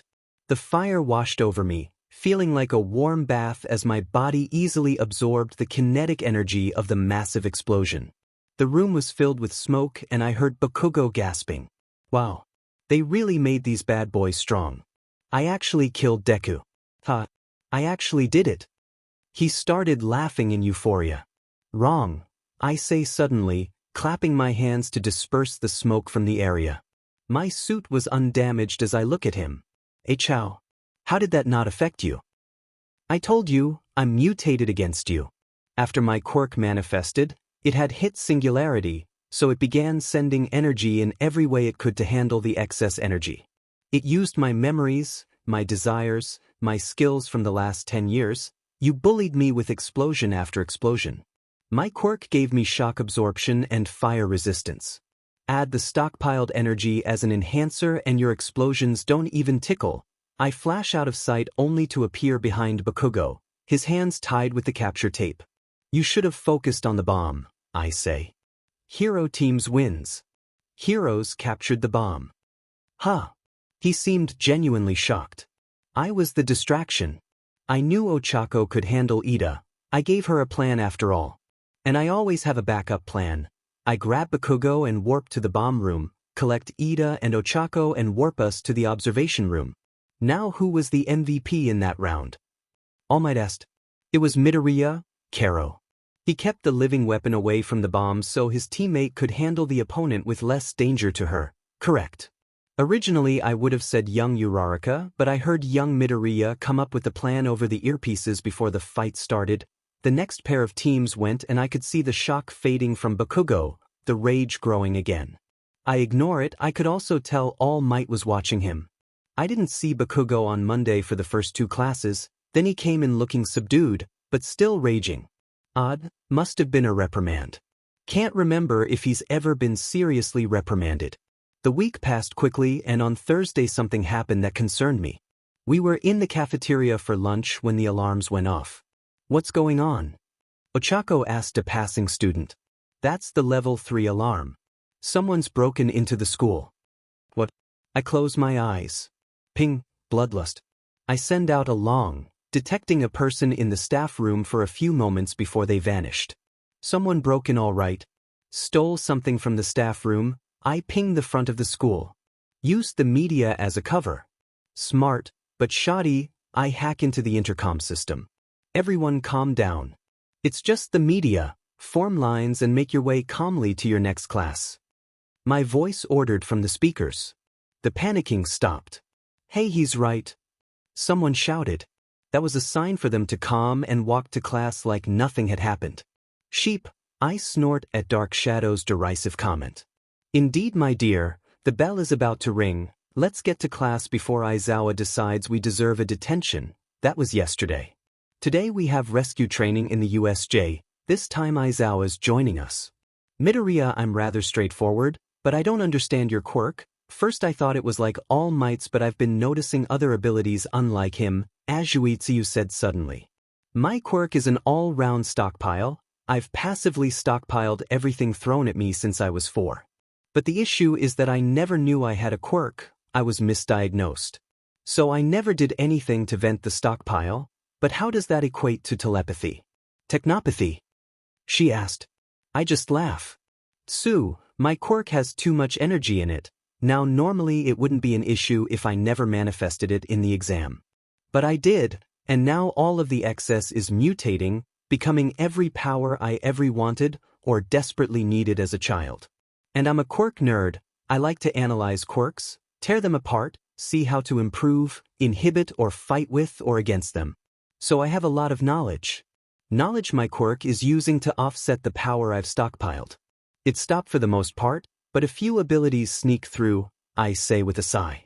I just glad my quirk used my memories and gave me the mental abilities before the quirk-like abilities, outside of almost a decade of training just to gain control of these new powers. What sort of powers do you have that you'd think that? Telekinesis, matter manipulation, quirk erasure like our sensei, but different, teleportation, speed, durability and strength enhancement, shock absorption, regeneration, fire immunity, and that's just the beginning, and the more physical abilities. I shake my head, letting a tired and stressed out look slip into my face as I lean back. There's this quirk theory that I look back and focus. I knew the basic exercise already since it was a staple of the hero course to do the same exercise every year for the first class. The teams were being made and I was with Ochako against 𝐒𝐮𝐽𝐽 and Iida. Well, this'll be simple. I mutter, looking at the pair, Bakugo glaring at me before heading in. Take a chunk the building's weight and add it to Ida's armor? I'll handle the Pomeranian, couldn't you? I don't know, warp us in there. She asked as I observe where the heroes went, and found the bomb. My warping is rather obvious.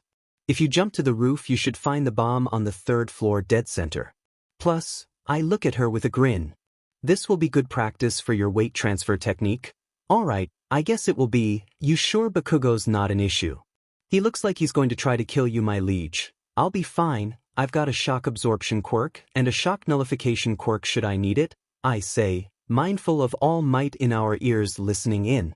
With how my quirk seems to be compensating for what I needed when I was younger, Bakugo shouldn't be able to even disturb a hair on my head. Begin. You don't have any hair. Exactly, I rush in and used quirk vision to find Bakugo rushing about like mad, building up a sweat. Alright Pomeranian, let's play walk the dog. I warped to a hall he was about to arrive at and wait. He ran in. Deku. You 𝐒𝐮𝐵𝐵, I'm going to kill you. He shouted. You want to kill me? I grin and access 1 for all 15%. You'll have to catch me first. I rushed away. Deku. Fight me, you coward. I rushed through the halls, keeping just slow enough for him to keep sight, but never quite close enough to attack. I could hear as he used his quirk constantly to blast himself forward. That's right, Bakugo, keep after me, and keep wasting that sweat of yours. I finally led him to the 1st floor and in the center, under the bomb room 2 floors above. You've led me in a merry little chase, Deku. But you seem all tired out. I'll kill you and go kill Round Face. Round Face? Who? Don't count Plague out just yet. She has a few tricks up her sleeves you won't expect. I chuckle. His bracer glowed. All filled up. Since you're such a Fing Quirk nerd, you should know what my sweat can do. These bracers store it up so I can do a big blast. How much do you think's in it? 103 liters of sweat. It won't do you any good, Bakugo. I'm mutated against you. Yes, that quirk of yours. I don't believe you can handle the equivalent of a missile, Deku. He lifted his bracer and aimed, grabbing the pin. Bakugo, don't. You'll kill him. All Might shouted. Not if he dodges. He pulled the pin. I don't move and allow it to hit. Shock absorption plus fire resistance plus strength enhancer times 4 plus regeneration times 2 plus 1 for all 10%. The fire washed over me, feeling like a warm bath as my body easily absorbed the kinetic energy of the massive explosion. The room was filled with smoke and I heard Bakugo gasping. Wow. They really made these bad boys strong. I actually killed Deku.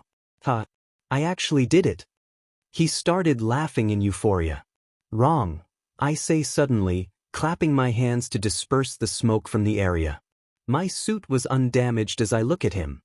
Chow. How did that not affect you? I told you, I'm mutated against you. After my quirk manifested, it had hit singularity, so it began sending energy in every way it could to handle the excess energy. It used my memories, my desires, my skills from the last 10 years. You bullied me with explosion after explosion. My quirk gave me shock absorption and fire resistance. Add the stockpiled energy as an enhancer and your explosions don't even tickle. I flash out of sight only to appear behind Bakugo, his hands tied with the capture tape. You should have focused on the bomb, I say. Hero teams wins. Heroes captured the bomb. He seemed genuinely shocked. I was the distraction. I knew Ochako could handle Ida. I gave her a plan after all. And I always have a backup plan. I grab Bakugo and warp to the bomb room, collect Ida and Ochako and warp us to the observation room. Now who was the MVP in that round? All Might asked. It was Midoriya, Kero.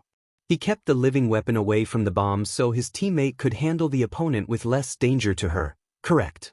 Originally I would have said young Uraraka, but I heard young Midoriya come up with the plan over the earpieces before the fight started.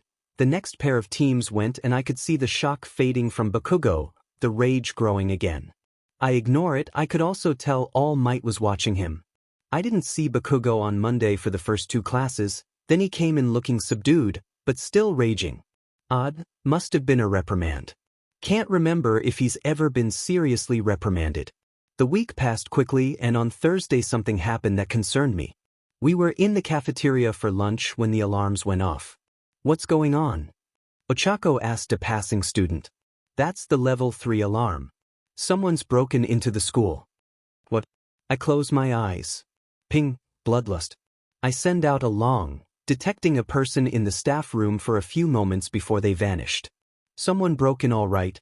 Stole something from the staff room. I pinged the front of the school. Used the media as a cover. Smart, but shoddy. I hack into the intercom system. "Everyone calm down. It's just the media. Form lines and make your way calmly to your next class." My voice ordered from the speakers. The panicking stopped. "Hey, he's right," someone shouted. That was a sign for them to calm and walk to class like nothing had happened. "Sheep," I snort at Dark Shadow's derisive comment. "Indeed, my dear, the bell is about to ring. Let's get to class before Aizawa decides we deserve a detention." That was yesterday. Today we have rescue training in the USJ. This time Aizawa's joining us.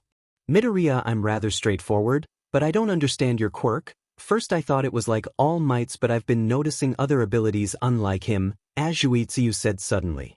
"My quirk is an all-round stockpile. I've passively stockpiled everything thrown at me since I was 4. But the issue is that I never knew I had a quirk. I was misdiagnosed. So I never did anything to vent the stockpile. But how does that equate to telepathy? Technopathy?" she asked. I just laugh. My quirk has too much energy in it. Now normally it wouldn't be an issue if I never manifested it in the exam. But I did, and now all of the excess is mutating, becoming every power I ever wanted or desperately needed as a child. And I'm a quirk nerd. I like to analyze quirks, tear them apart, see how to improve, inhibit or fight with or against them. So I have a lot of knowledge. Knowledge my quirk is using to offset the power I've stockpiled. It stopped for the most part, but a few abilities sneak through, I say with a sigh. I just glad my quirk used my memories and gave me the mental abilities before the quirk-like abilities, outside of almost a decade of training just to gain control of these new powers. What sort of powers do you have that you'd think that? Telekinesis, matter manipulation, quirk erasure like our sensei, but different, teleportation, speed, durability and strength enhancement, shock absorption. Regeneration, fire immunity, and that's just the beginning, and the more physical abilities. I shake my head, letting a tired and stressed out look slip into my face as I lean back. There's this quirk theory, the singularity theory. Anyone know of it? A few hands. A few.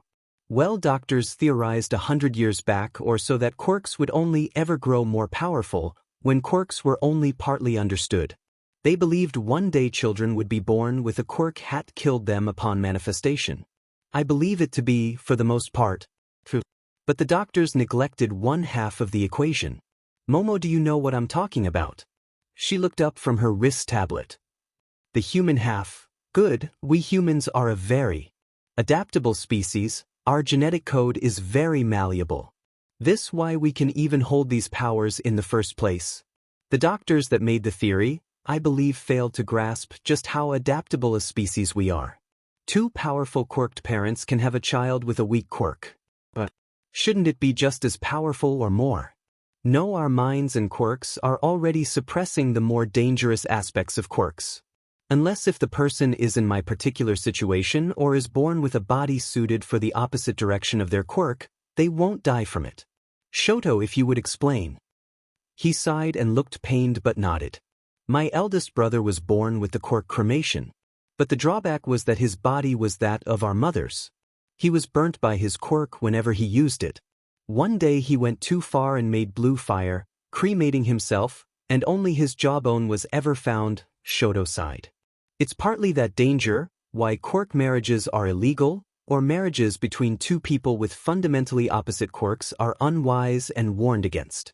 Before you forcefully awakened my quirk in the ice direction, I was the physical embodiment of a balanced quirk, something my father desired to beat All Might since he himself was unable.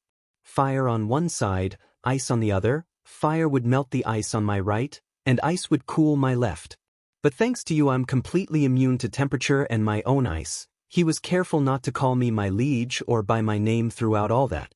It was my pleasure, and your father's face was hilarious when he realized that not only did you not have your flames, but your ice easily dominated his. I chuckle, remembering the dumbfounded look on his face.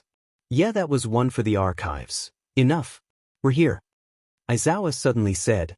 We disembarked and I got the unique experience of seeing someone else need out over a hero just as much as I used to do with All Might. Uraraka was muttering and looking starstruck at 13 as we entered. Ochako, remind me before we leave, I'll give you some paper for a signature, I whisper.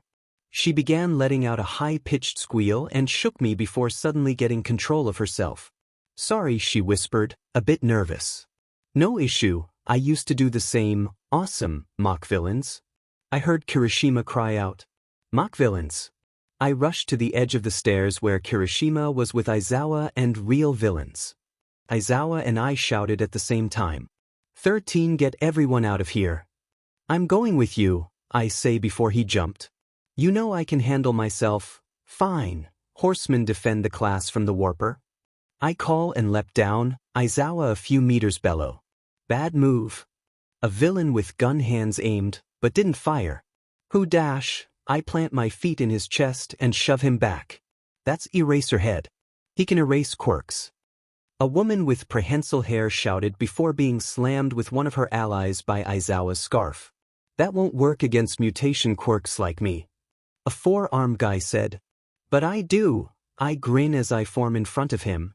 Strength enhancer times 3 plus speed enhancer times 2 plus 10% 1 for all. My blow impacted his ribs and I heard the crack before he shot back towards a villain covered in hands. A big buff bird-headed guy was beside him and only moved to block the four-armed guy from hitting him, remaining stationary. I use Quirk vision. The big guy has multiple quirks. Yours might not take them all out, I'll take it.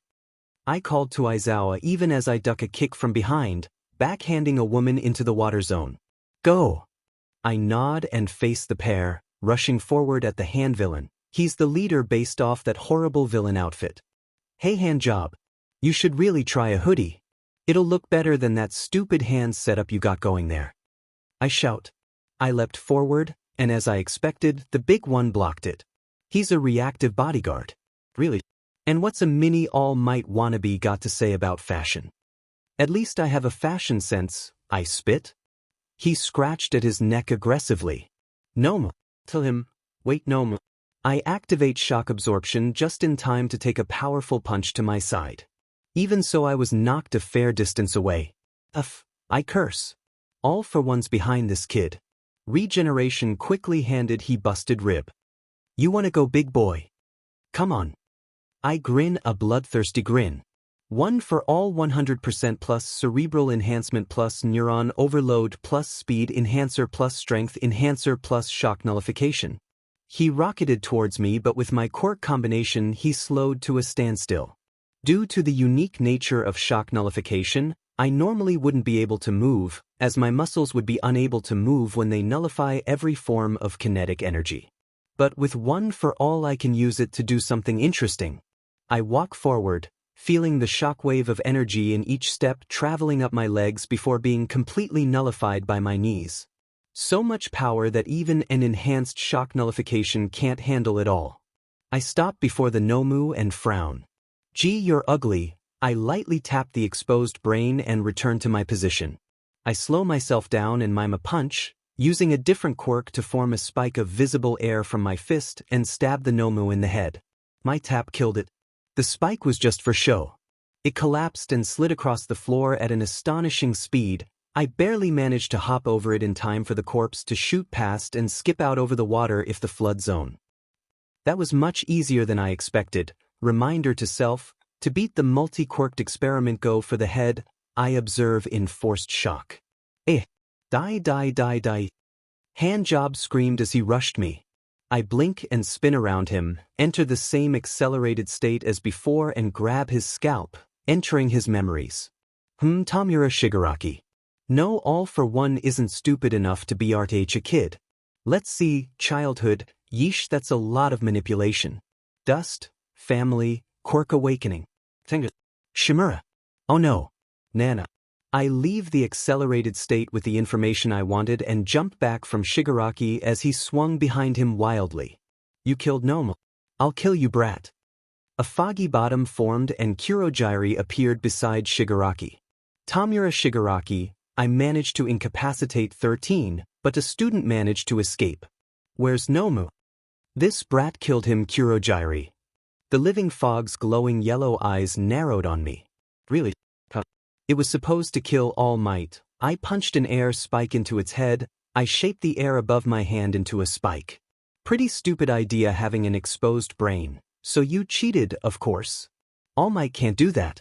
We made it only for him. We must go. No. I want to kill him. The MSTR ordered me to protect you. You trying to kill him will end with your death. They were engulfed by fog and vanished. I turned around and found Aizawa was just finishing the last of the villains. The boss left. I called, "Help your classmates." Just then a huge wave of ice formed in the landslide zone. Shoto, I do believe that's a little bit over the top. I mused before a shadow fell over me. Turn and see Ochako at the helm of the ship from the flood zone. And it was flying through the air slowly. I was right to say Plague was the most dangerous. I stare in slight awe as she leapt from the bow, releasing it to splash back into the flood zone and wash away a ton of villains. Tsu and Mineta jumped ashore, Mineta looking seasick. Sweet blessed earth, I missed you. He sobbed, kissing the ground. I hear the rasping of knives and turn to see 𝐶𝐵𝐺 land with Koda in Dark Shadow's grip. I had a feeling your 4 would be alright. That means the landslide, flood, typhoon zones are clear. I hear a massive explosion from the mountain zone. Ah, there's Famine. I see her hang gliding with Jairu and Kaminari strapped to her. So that removes 4 areas for search. A series of large detonation has me look at the ruin zone. Make that 5 areas. Man, this class is full of powerful students. I blink. Quirk vision plus ping. Quirk vision plus ping. I send the horsemen to the other zones. I sense our classmates instead moving towards the entrance. I arrive to find Siro, Shoji, Sato and Mina around. Back away, let me see the damage. Sato backed away with Siro and Shoji. I knelt and looked over the lacerations. Mostly superficial, pain transference plus energy infusion plus cellular repair. I take 13's pain and instead replaced it with my own energy to fuel cellular repair. The wounds in their back healed slowly, but efficiently. Only a few slivers of silver would remain to show the damaged area as the site scarred. They'll be fine. If tired when they wake, I say softly, looking at the pink panic-stricken girl calmly. Take a deep breath, count to 5, and let it out. I create a cup of water for her even as I got up and looked at the doors. They were welded shut with magma. What happened here? Shoji formed a hand in his arm. We got Ida out to get the teachers, but the warp villain got angry and opened a portal into a volcano to seal the doors. I see. I activate telepathy and sent a probe towards Yue. I didn't do it earlier because this is mentally exhausting over a long distance. I sense Nizu and All Might together and Ida rushing down the hall. All Might, it's 9th, the USJ has been attacked. Don't strain yourself, the situation is contained. Use the excuse that they might go after the main building to stay behind. I sent, getting a mental thumbs up as Ida rushed in, his legs burnt and engines red hot. I use matter manipulation to remove the stone and repair the doors, opening them. The class should be mostly together in the plaza. Make your way out and they'll follow. Take 13-inch, sure thing, Siro said, and Sato picked up the unconscious hero with surprising care considering he's lost a good 30 IQ by now.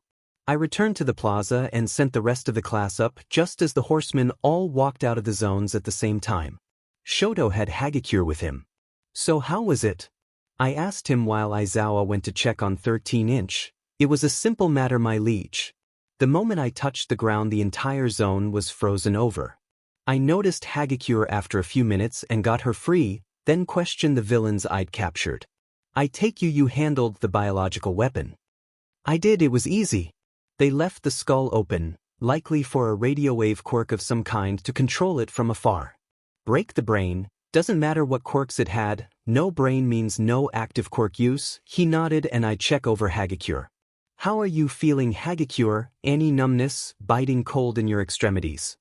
No, my melons are a bit cold. By Todoroki removed the ice in front of us so my toes aren't numb. I form a flame in my hand and made it hotter than I probably should, waving I up and down her body without touching her to raise her body temp by a good 20 degrees Celsius. Everyone's collecting out the front, and the teachers are in the way. By the time the faculty had arrived, I'd created food and drink for everyone, handled most injuries, and kept the doorway watched for any villains attempting to escape. None did. The teachers arrived and I transfigured the wall, revealing there was a group of villains trying to break through it. They saw us and turned around, running back down the stairs screaming. I'll drop the wall for you to enter, and raise it to keep them from sneaking around you, I say, and form an archway as the clear wall returned to stone. I thought your quirk was a strength enhancer, Mike said. It's complicated, I say softly, tired to telling the same lie over and over. They entered and I closed it again, making the archway a window with a sigh. You okay, Midoriya? Oyama asked. You truly sparkled magnifique today. Tired? Stressed out? Dude, you're the most powerful person I know, even beyond All Might. Kirishima said. Without the stamina. I manifested my quirk in the entrance exam. I don't have the stamina to use it. And I'm mentally strained with holding back most of my power to avoid destroying the entire building. Kirishima, I lay back on the grass and close my eyes, pretending to go to sleep and rest. In actuality, I'm entering one for all. I appear where I just left inside the quirk, finding the past users waiting. It's confirmed that Uncle's alive. I was hoping I wouldn't have to kill him, I sigh. Sorry about your boy, 7th. She looked like she had been crying but out in a smile. It's all right. I expected him to hate me, but I'm more upset by Tenko, Tamura, Tenko's dead nana. I searched for his personality. Nothing can hide from me when I use telepathy, I counter, wishing I could be kinder, but it's not a good thing to let her believe that he could have saved. Grieve for the dead boy and feel sorry for Tamura, but don't think he can be redeemed. Whatever boy there was no longer exists. She sobbed and vanished from view. Shouldn't you have let her down easier? 5th demanded. No. That would just give her the idea he could be saved. He's not savable. He doesn't want to be redeemed. He believes he's the good guy and wants to destroy everything. He's nothing but a monster. Izuku is correct. We can't afford to be nice with my brother confirmed to be alive and able to use his quirk to this degree. I think it's been damaged, at least a little, I say.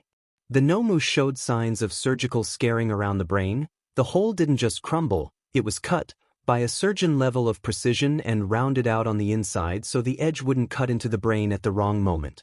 He doesn't have eyes to properly do that, so the doctor had to do it. He can't just shove quirks into a person and make a 𝐻𝐿𝐴𝐵 anymore. They need to be stabilized with medicine after the quirks are given, meaning he can't churn them out, 5th said. And he has a limited number, and none to the level of that 𝐻𝐿𝐴𝐵, 3rd said. But he's had 5 years to work unimpeded. He could have hundreds, and I account for hundreds. My horsemen can also handle just as many as they are. Yes. Your 4 horsemen. Why pick such a grim concept to base them around 9th? 3rd demanded. It almost sounds villainous, because if All for One chooses to make a big play and release his 𝐻𝐿𝐴𝐵 all at once, the 4 horsemen will pave the way for Apocalypse to arrive. I plan to remove my limiters should such an event happen, and show just how dangerous I can be, I explain. You'd be feared though, 6th finally spoke. Yes. The villains will fear me. The commission will understand that I cannot be controlled when I don't bow after they take 𝐾𝐮𝐭𝐡𝐨𝐫. The people in the streets will initially be scared, but then they'll come around as I hunt the villains. The people will stop fearing me. The commission will try to stop you though, father said. And my horsemen of death and famine are highly influential. Besides, when has our family ever cared what the government says? I ask in amusement. Worst come to pass, I'll just become a vigilante, answering to none. I don't need food, water, money. I'll become the boogeyman Uncle wishes he could be. He at least has to fear death. I do not. The eternal hero. Apocalypse, the monster that cannot be killed. Father grinned as he understood my endgame. You don't plan on hiding your quirk after he's dead, do you? No. I hid my quirk out of fear of him unleashing damnation to find me. But with him dead, what should I fear? But we've seen your memories. Nowhere was this plan in them. Second shouted. Because I only came up with it recently with my horsemen. When I reveal myself to the world, I'll be making a statement. I'm here. And I'm here to stay. I look at him. With one for all, tag and essence transference, I don't need to be beside someone to transfer to them anymore. I could tag a random homeless dude and become him at any moment. So even if somehow Uncle managed to kill me, destroy 2 of my cores, he'd find himself quite upset, and if we sealed one for all from you. Third demanded. You think you have control here, Third? I raise my eyebrow in amusement. Father's the one who allows you to remain. But, first, is this true? Second asked. Yes. You too saved my life, gave me freedom, so I wanted to at least be able to save your minds, but I had to save the others so your suspicion wasn't piqued. Plus, it was lonely by myself, I'm the only one required to stay, but like hell I was going to stay trapped in a black void for the potential centuries it would take to gather the power to kill my brother. I refused to be trapped alone again. Why not tell us? We would have understood. Second looked confused. He was worried you would ask to be released into the void plus dash.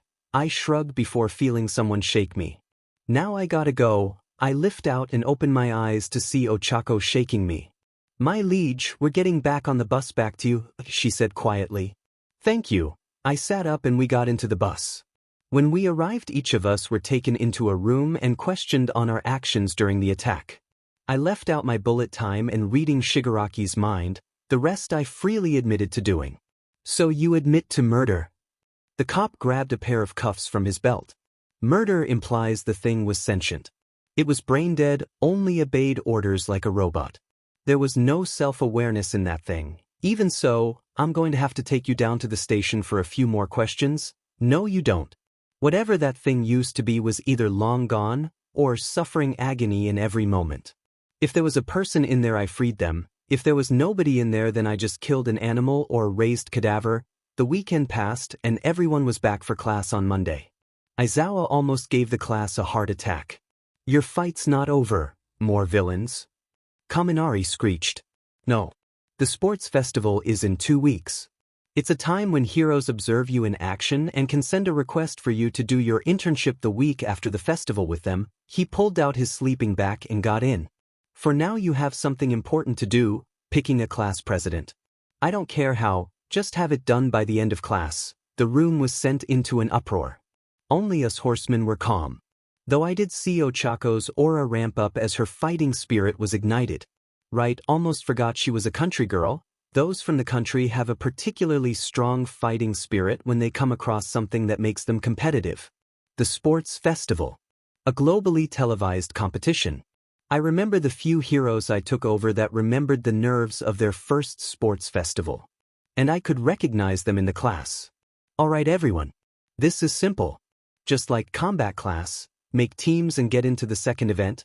The first is usually a race of some kind, I say suddenly, standing as all eyes turn to me.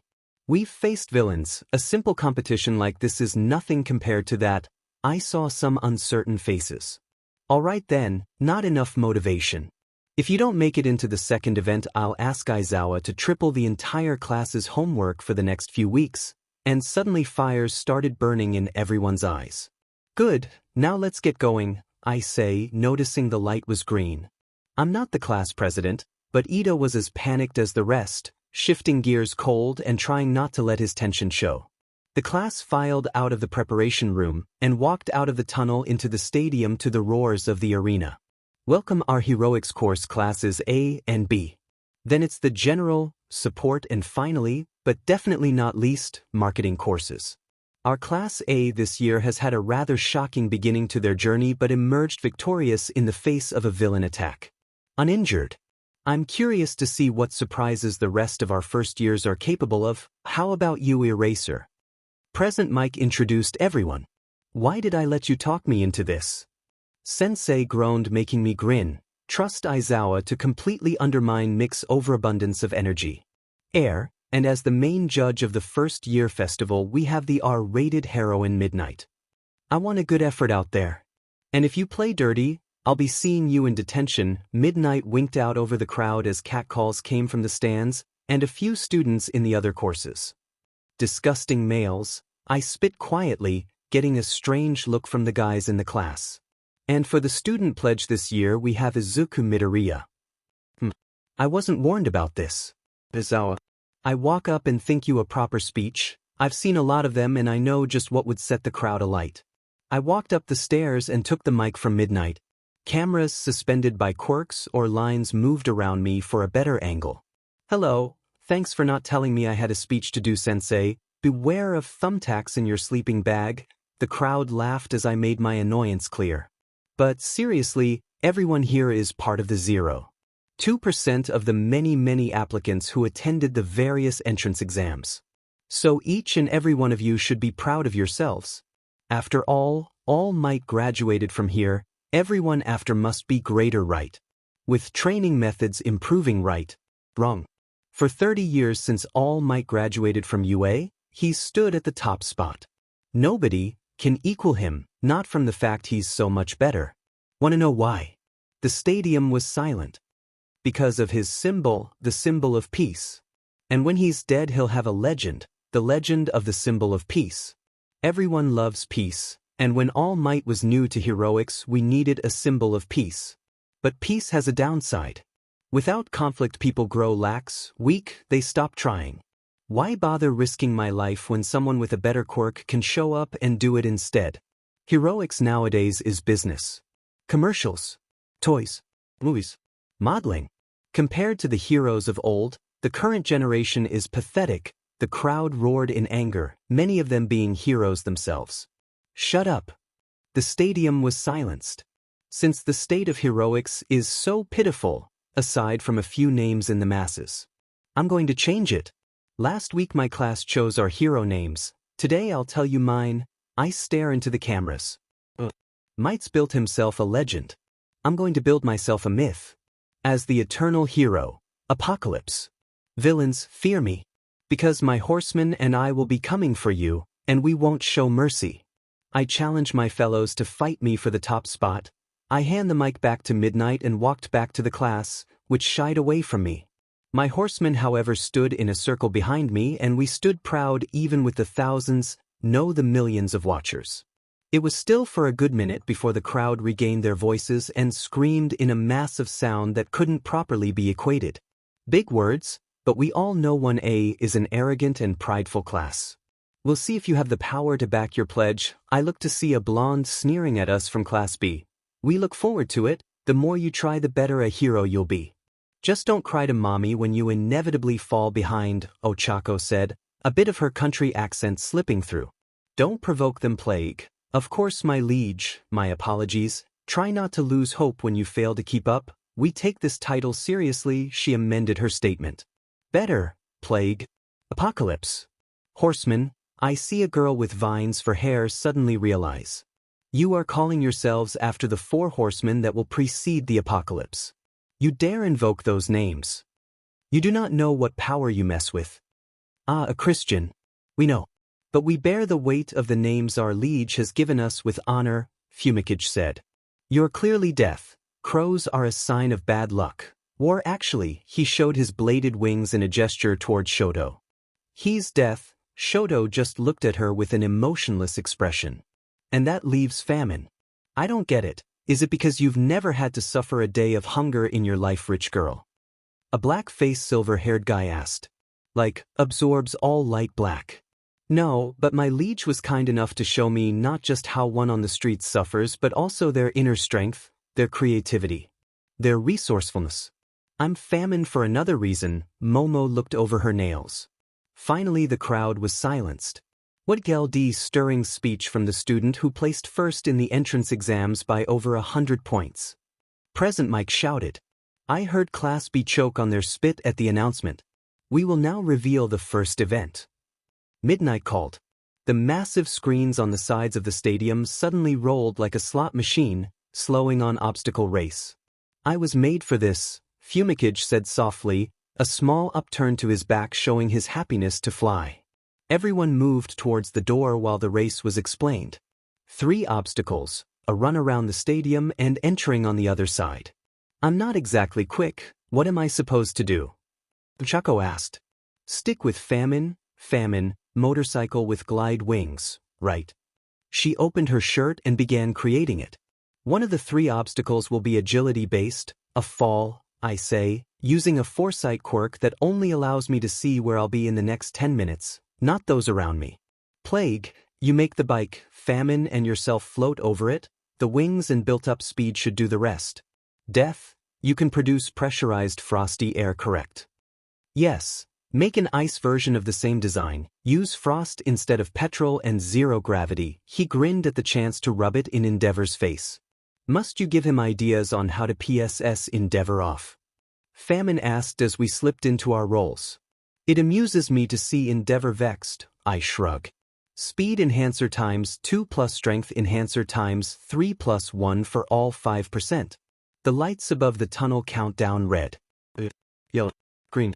Death filled the tunnel with ice, freezing the class even as we all jumped over the wall. Death on an ice pillar, War on the air, 𝐸𝐵 and Plague with 0 gravity. We soared up and over the wall with ease. I landed hard, but the others glided down on their constructs. Super speed for me is like normal running if I'm in bullet time. But when not, it's less super speed and more leaping. Each step was filled with strength that launched me forward I-bounds, the ground being broken behind me. Nice try Todoroki, but you can't catch us with that again. I heard 𝐬𝐶 shout from behind and glanced to find our class had all predicted the ice attack. Reaction speed needs experience to be grown. Experience from the USJ. I quickly outpaced my horseman, only War keeping up. How's the air up there? I call. Great. He shouted back. I leap up and soar beside him as I stomp at the air, effectively flying. That's great, now how about we up the speed, War? I grin and got one back. I let myself land and saw as War shot forward. I laughed and charged after him. He reached the first turn at the same time and turned to find the entrance exam robots before us. Our leaders have already reached the first obstacle. The robot infern, they're completely bypassing it. Mike complained as we do just that, shooting past the robot's initial robots, too fast for them to react. I notice War spin and flap his wings behind him, each feather stabbing into a different robot in a fatal spot. All right. You want to show off? I can too. I leap at a 0-pointer and punch it hard, knocking the head off the body and down into the robots on the ground. 𝐻𝐼𝐵, or as my notes say, Horseman of War, expertly destroys a quarter of the normal robots with a single attack. Meanwhile, Apocalypse easily destroys a 0-pointer without even breaking a sweat. Eraser, what the hell is with those two?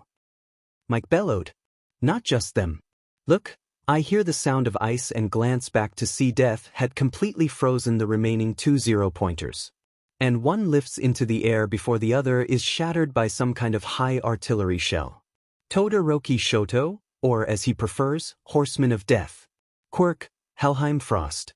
He can create ice so cold that a single cube can freeze a room and snuff out blue flames. He's also immune to temperatures. Yaoyorozu Momo, or as she is called, Horseman of Famine. She can create anything from her fat cells so long as she knows the atomic structure of the item. If she's made it already, she can make it in a fraction of a second. She can also drain the fat from someone else to bolster her own lipids. Uraraka Ochako, Horseman of Plague. Her quirk recently evolved from transferring weight between objects to being able to transferring sicknesses as well. She can then create or destroy these sicknesses or give them to others. 𝐻𝐼𝐵, aka Horseman of War, had bladed feather wings he can launch out. But as part of his original quirk, he can also manifest a dark shadow that can shapeshift. Thanks to Apocalypse funneling power into all of them and forcefully awakening their quirks, they are the strongest students in my class. Wait, Apocalypse did that. How much DMN energy has he got? Enough. His quirk is an energy stockpiler that stockpiles literally every form of energy into raw physical power. Power he can use to forcefully awaken certain people's quirks if they have the spare quirk memory for the awakening according to his own words. I chuckle at the answer. We come up to the second obstacle and I leap over it, watching as Plague floated Famine and her bike over the gorge, and Death shoots across with a white snowy stream shooting out from his bike. I land between them and War dive to just above us. Next is a minefield. I call as we enter the next turn, seeing the warning signs. I pulled ahead and simply charged through, the explosions not harming me at all, though I'm going to need to repair my breathes after the event. A path of ice formed beside me, both bikes, one of ice, the other of metal racing neck and neck. I grin, before doubling one for all, a sonic boom shattered the ice as I vanish from view. I shot into the tunnel and out the other side, a huge blast of air accompanying me, forming a white gale that kicked up a massive cloud of dust and sending a powerful message. First, that I was taking the event easy. Second, I have more to show. The third, that I mean business. I shot into the tunnel and out the other side, a huge blast of air accompanying me, forming a white gale that kicked up a massive cloud of dust and sending a powerful message. First, that I was taking the event easy. Second, I have more to show. The third, that I mean business. A minute later I slipped down a side tunnel and moved towards the teacher's private viewing booth. As I expected, All Might was waiting at the door and slid out to walk beside me calmly. Your speech was interesting. I only told the truth. Other than a few heroes, nobody actually does it to save others. To most it's a paycheck, others, a fast way to fame. And that whole thing about me making a legend and you a myth.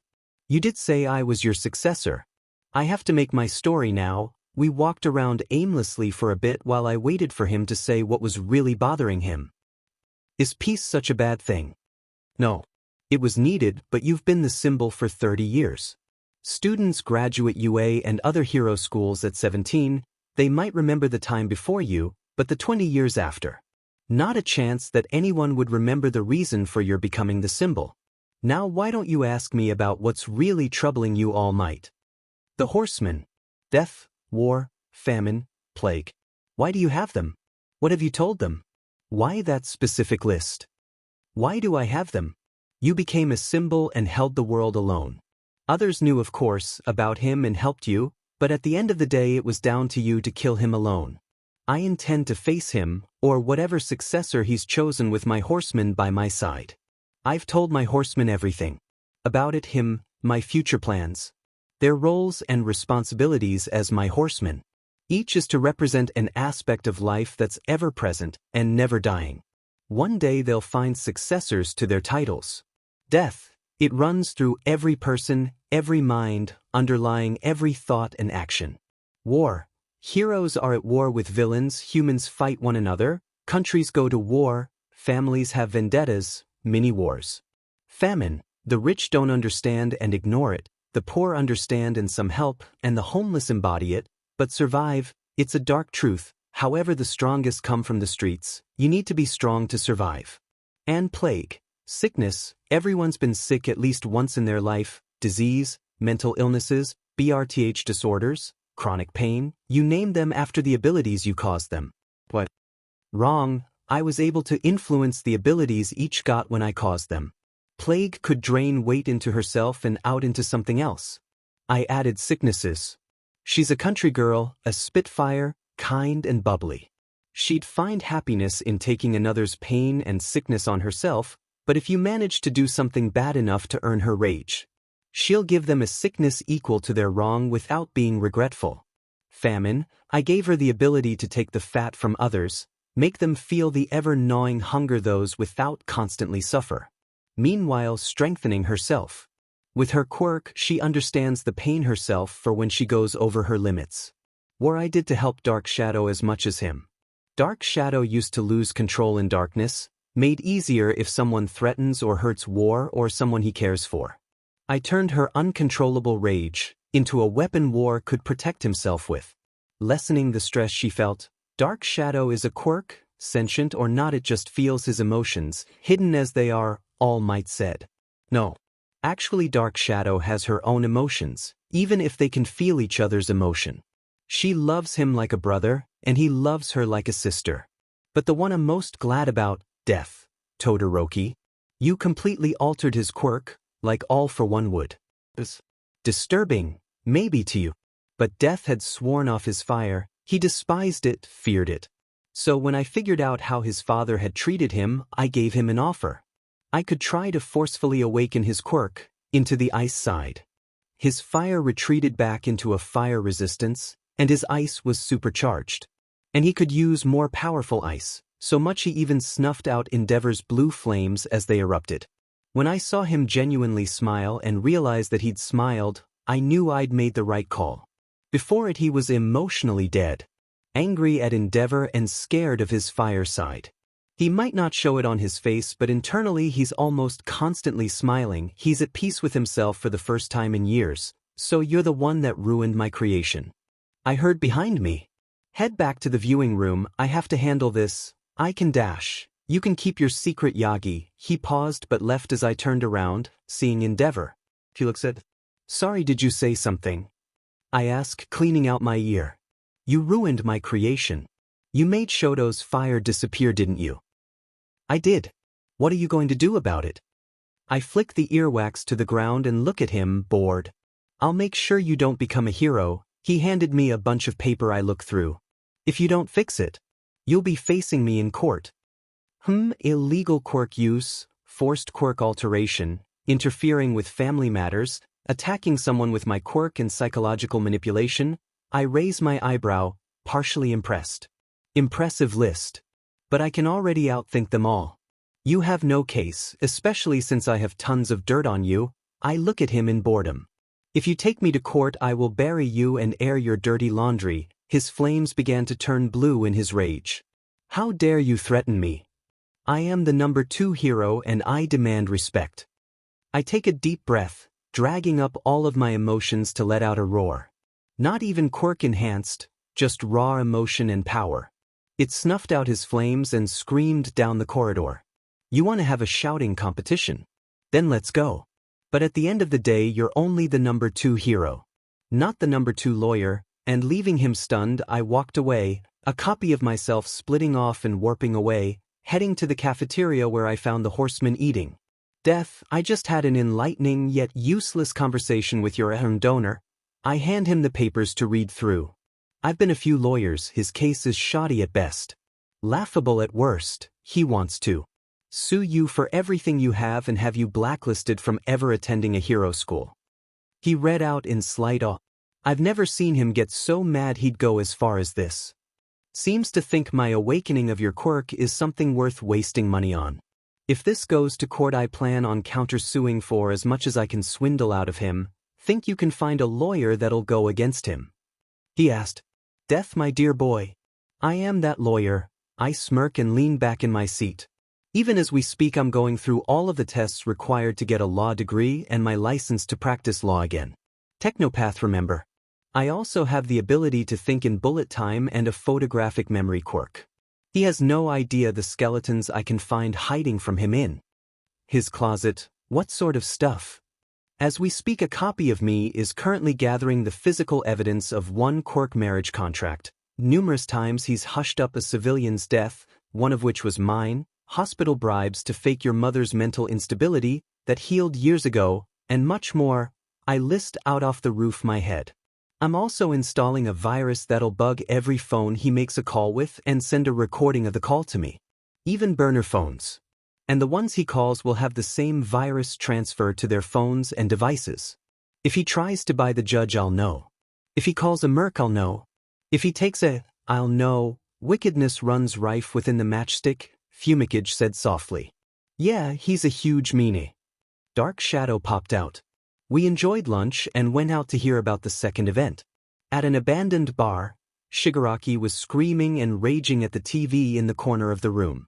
Tamura, a deep and charismatic voice came from a TV beside the bar. What has you so upset? It was a purple screen with audio only in the middle of it. The cheater that killed Nomu is on TV. The blue baldy that made the speech. I hate him.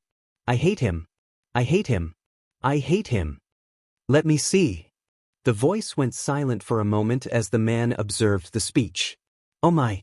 All Might seems to have chosen his successor. Why is he blue though? Some kind of wind quirk. He shot a spike of air at Nomu. A wind quirk, with that mutation. How interesting. Quirks are only growing more and more interesting as the decades roll past. Calm yourself, Tamir. He will pay. Have you figured out why the USJ failed? Too much fodder, not enough strong members, good. Contact Jiren, he'll find what you request of him. Yes, sensei. On the other side of the screen, across town in a warehouse filled with Nomu, a man missing his eyes and nose sat and observed the TV screen with interest. A wind quirk, huh? To get All Might's attention it must be potent. I'll take it like I took the past user's quirks. The man chuckled at the name he called himself. The eternal hero. Apocalypse, Oh, as if you know what an apocalypse truly is. I grew up in the center of 1 inch within one for all. Are we really just going to sit here and let that boy just make a mockery of what one for all represents? Fifth demanded, pacing in front of the 7 thrones of the 8 users of one for all, Izuku's not made, and All Might not counting till his vestige was complete. Horseman of death. Horseman of famine. Horseman of war. Horseman or the DMN plague. And he's calling himself Apocalypse. The Apocalypse. So. Fourth sighed, relaxing in his throne. So he's going against the mission by creating those. The abominations of his. Who knows if they're even capable of self-thought? He could be controlling them. He's not, Seven said, finally done with Fifthsy. We can hear his every thought. We've seen his memories. He made the deal a really good offer. And he gave them time to think on it. But they made the choice in the end. You have to accept it? No. I will not. One for all was created to kill my defiance against my brother. He gave me the stockpile to gain my allegiance. One for all was created by accident. An accident I capitalized on. And it's proven useful, more than just what's happened on our end. My son was able to hide easier and do his work safely with my brother hunting us. And definitely did essential things, quirk modification, power bestowal. What would have happened if my brother had gotten them, do you wonder? He would have given himself the ability to forcefully take one for all from a distance by recalling the stockpiling quirk he gave me. And every other quirk he's taken or given would return all in one action. Just those 2 quirks could radically alter a person's abilities. As we saw with Izuku's horseman, he gave war wings with modification and throwable blades from his wings with bestowal. What do you think All for One could do with them? From quirk steal and give he could add quirk copy, or even quirk creation. Let alone all of the regeneration, manipulation and enhancer quirks he's collected. Trust in my son. He'll defeat All for One and his little successor. The doctor, the Nomu, he'll end out fight. For good this time. The first was watching his son with fondness through the viewing screen, proud that, while he hadn't the chance to raise him, his son had grown into a strong, intelligent, not exactly young man. In him he could see the streaks of rebelliousness that had drawn him to the boy's mother, the compassion for others, the determination to help anyone he can. A cavalry battle. And as first place I have 10,000 points. Of course. Famine and plague split off to team up while war and death stuck with me. We can only have 4 in a team at most, unfortunately. Hey Dark Shadow, you ever see the movie? The Big? Well, yes. Alright everyone. Your 15 minutes start in 5, 4, 3, 2, 1, go. Midnight counted down. Death. Ice King's palace around the stadium. I shout. The other teams looked at me as if I'd just said something stupid. After a moment the entire arena gained a chill. Then the ground was covered in ice that grew massive, ornate and detailed marble white pillars. The rise to the sky and formed a massive cathedral roof that curled outwards and down around the entire stadium, encasing us inside. And the light outside. Oh yeah, now this is what I call an arena. Dark Shadow's voice grew in power as she exploded across the ice, us rising as she appeared to become a massive ball. I can finally stretch my legs. And she stood up. Standing at 25 feet tall, Dark Shadow took the form of a well-endowed woman with a bird head and wings. Seeing her state, death touched the shoulder we were on, and she was covered in ancient Egyptian battle armor. Combo ultimate move, Arctic Shadow Horus. I grinned down at the other teams. Stay away from us or you get smacked by her. I shout down. I feel like I'm asking this a lot, but What on earth is with your students? Present Mike demanded. Horseman of Death creates a massive ice castle around the stadium with extreme artistic details, and Horseman of War unleashes a shadow titan. I need some Panadol, Izawa groaned. I heard the thump from his head hitting the table and can't help but laugh at how done he must be. Deku. I hear a familiar voice shout, accompanied by explosions. I look to see Bakugo was trying to blast his way up here and shake my head. Milady Horus. I request. At lightning-fast speed, Dark Shadow Beach slapped Bakugo towards a pillar, causing him to break right through it. He was only saved from hitting the ground by 𝐬𝐮𝐬, who caught his bleeding form with a strand of tape. That was enough of a demonstration of both power and speed to convince the rest to leave us alone. I do feel sorry for 𝐬𝐮 though, I frown, looking at Shoji, who had Mineta and 𝐬𝐮 hidden in his arms. Frogs hibernate in the cold. Should I remove the ice around them, my liege? No, Shoji appears to be keeping her warm enough. Even if it means she has to suffer Mineta being right up against her. Remind me to kick him in the nuts later, would you, Death? Just in case he did do something perverse. Of course. The second event closed quickly, and once Dark Shadow was back to normal, Death got rid of the ice. I quite enjoyed that. And that armor felt nice too. Maybe I should wear clothes more often. Dark Shadow frowned. It's probably the cold you gains. Strength in the dark and cold places. So you got a double whammy of strength, I suggest, seeing War's disgusting at the idea of going girl shopping. True, but we gotta do that again sometime. She hugged Death. I notice a slight blush on his cheeks. Maybe, was the only thing he said. Interesting. I'm not against it, it'll be a bit difficult due to the whole conjoined issue. I look at War only to realize that that might not be an issue after all. He's blushing. Death deserves all the love he can get, and who am I to protest? I've certainly dabbled in various forms of love. Basically everything out there in both male and female bodies of every size and stature. I left the trio to talk and slipped over to the girls, both of whom had definitely noticed the byplay. Let's leave those three for a bit, I murmur. They nodded with small squeals, and we made our way towards the Class A seating area. I noticed the blonde from earlier walking up to grab me from behind and check his quirk registry. Copy. I ducked the reaching hand and leapt back over the seats as he reached out again. You can't handle my quirk. Don't kill yourself to prove a point, child, I say. My power is past singularity. Do you want to know what'll happen if you attempted to wield such power? His face paled and he stared at his hand as he realized what almost just happened and backed away. Sorry. He rushed out of the area, and I sigh, but smile as War, Death and Dark Shadow all walked in, looking a bit closer than usual. So, any good news? I ask. Where it isn't? Dark Shadow said bluntly. Half the class cough on their sodas, having been taking a drink when she spoke. Why? I want some of that big shadow booby. Why does the emotionless one get it? Mineta cried. My liege, you asked me to remind you that you wanted to do something to Mineta during the event. Death asked. I think for a second. Yes. Mineta, I've got something for you. He stopped crying and climbed into the walkway I was in. What is it, Midoriya? This. I wind up and use raw 10% of one for all to kick him in the nuts. He shot through the air with a howl of pain that was lost in the roar of the crowd at Midnight's reappearance on the center stage. All right, everyone. Time for the third event to begin. 5 teams of the last round get to move into the next event, the Battle Royal. A 1v1 tournament that will give us the winner of this year's first-year sports festival. The screens formed the pairing of who was against who. Hitoshi 𝐶𝐮𝐭𝐡𝐨𝐫. General Studies, I believe. I scan for him and find him coming up behind me. Hey, seems we're up first, think you could take it easy on me? He asked. Sure, I shook his hand.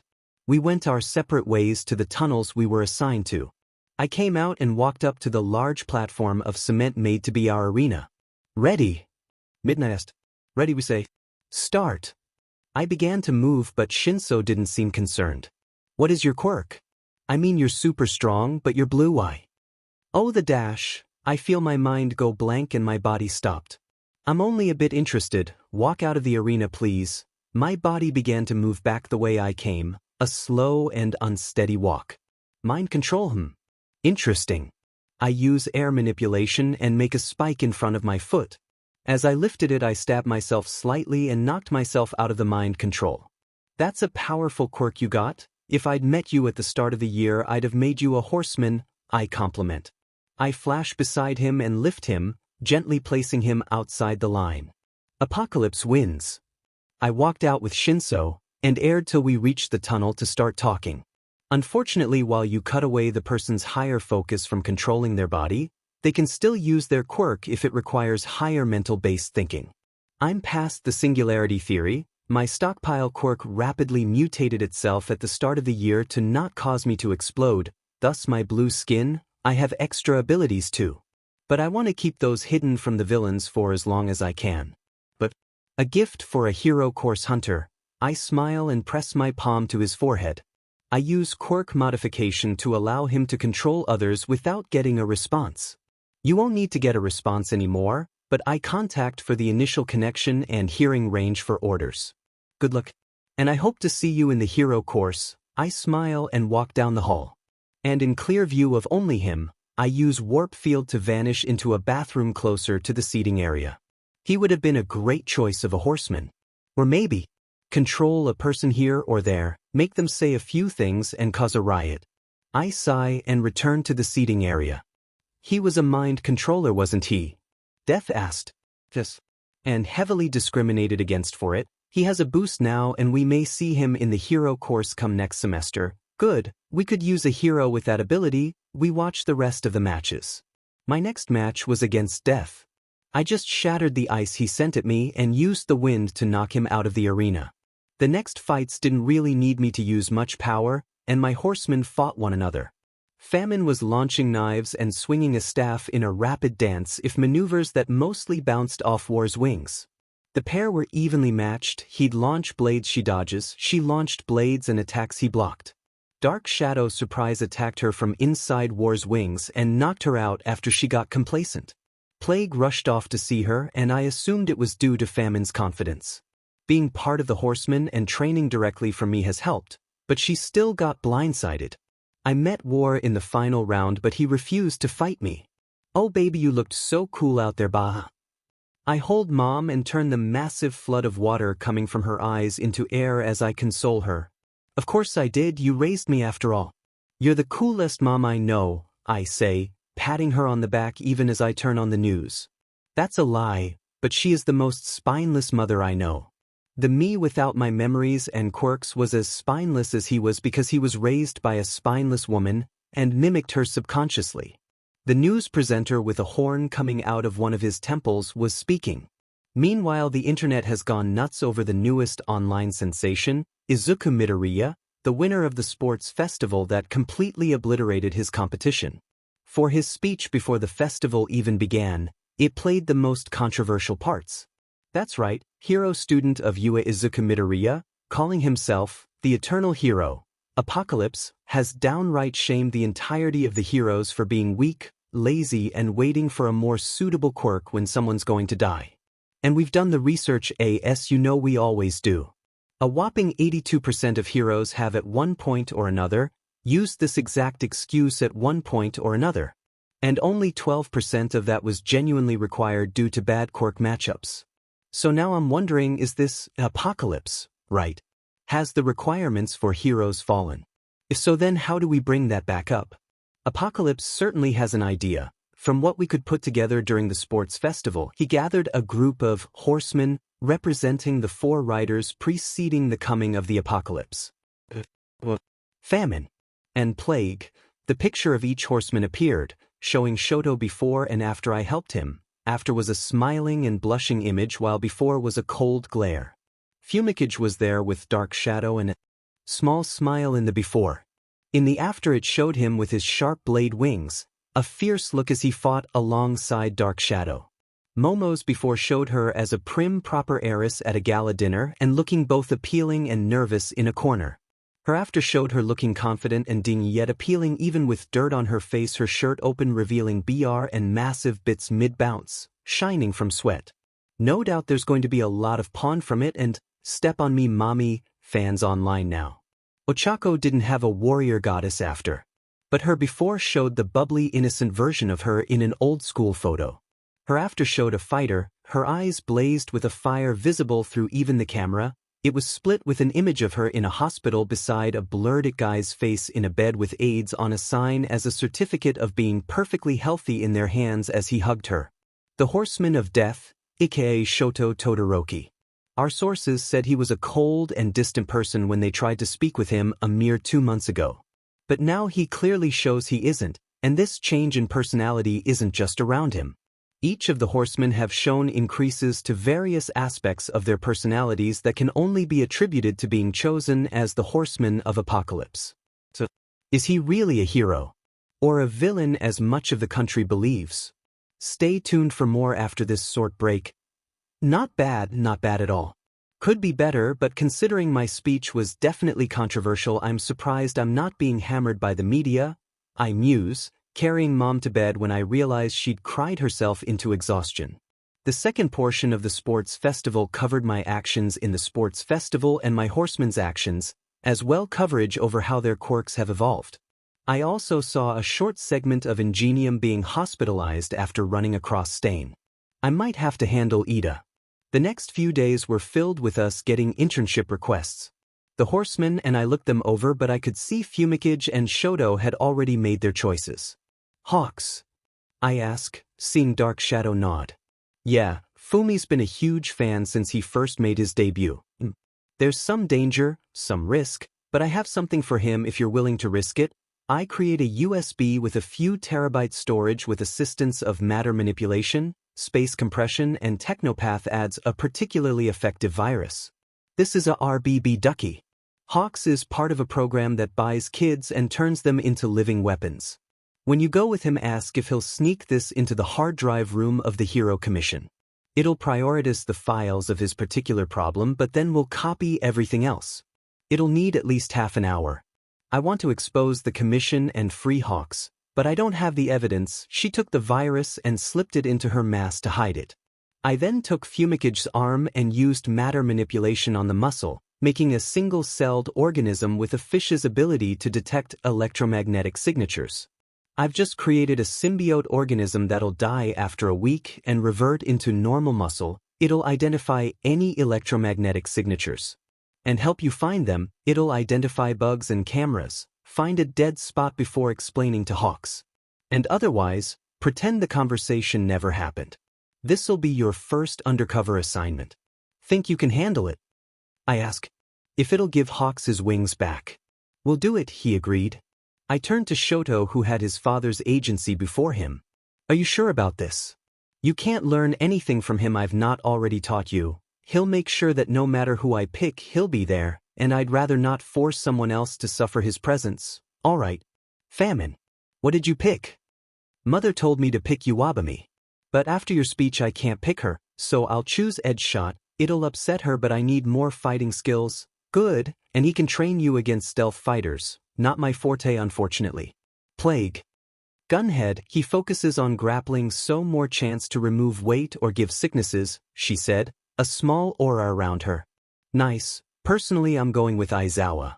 My eraser quirks require me to get in close, but raw speed may not be enough all the time, and it'll give me a chance to warn him about Ida. I think that boy's going to get himself killed against Stain. We already know, Eraserhead said while we stood on top of a roof in downtown. I just told him if my suspicion of Ida's reason of going to Hosu with a relatively low-ranking hero. And you didn't stop him. How are we supposed to stop him? Send him to a hero that made a special request, either a speed hero or one that'll teach him to control his emotions. Best genist maybe. Bakugo made the mistake of not researching the hero we was going to and doesn't know if his reputation as the ego redesigner. Maybe even joke, if only to irritate her. Nice ideas, but we'd have had to be able to get the two agree. 2 o'clock. I check with a quirk. Simple pedestrian, insomniac, no bloodlust. Can't sleep, so he's walking off excess energy. You could have let 𝐻𝐻𝐴𝐵 look for blackmail. Everyone's got some. I dismiss the person. He's got a gun. Unloaded, just a prop to keep muggers from trying anything. Telepathy. No common sense.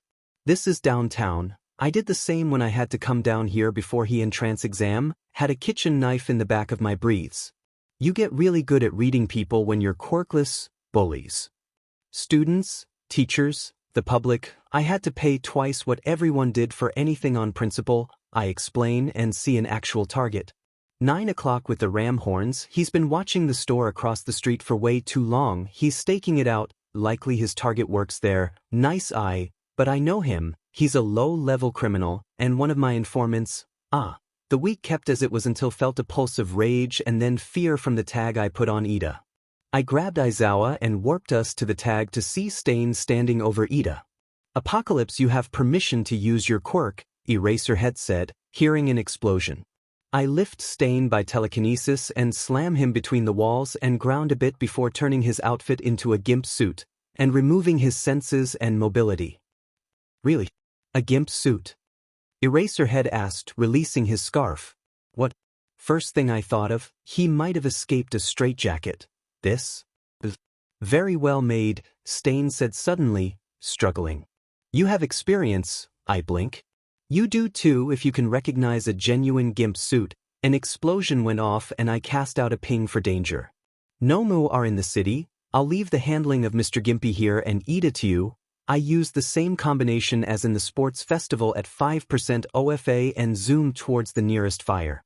Suddenly it was put out by ice. I trace back to death. Death. Sit rep, I call. For 𝐻𝐿𝐵. One flyer. It seems to be looking for something. Or someone. I call back. I took off to find the flyer, putting fires out with claps as I do so. I found it in the park. Hey ugly. I shout. It spun around at my voice. Oh, got some intelligence, do you? Amuse. Or maybe you've just heard that a lot. It screeched and leapt at me. I hopped over it, shoving an air spike into its brain when I was above it. 1, 2 down. Endeavors in the area, ping sent me left towards the biggest fire. I arrive only to see a fat 𝐻𝐿𝐵. I was going to attack but noticed something strange. It was deflating. After a bit it collapsed, revealing Famine behind it, looking chunkier than usual, but still keeping her figure. Right? Creation compresses the fat within her. Hey Famine, Death's here, anyone else?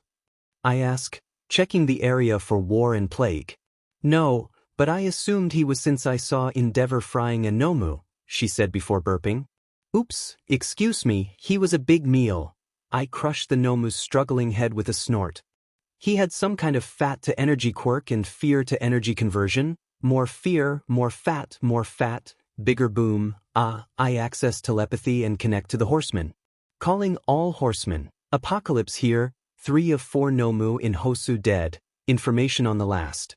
Dead, whatever the League was after didn't happen. Famine here, Apocalypse, and I just neutralized a suicide bomber 𝐻𝐿𝐵, would have taken a good chunk of the city with it. I also caught Stain earlier.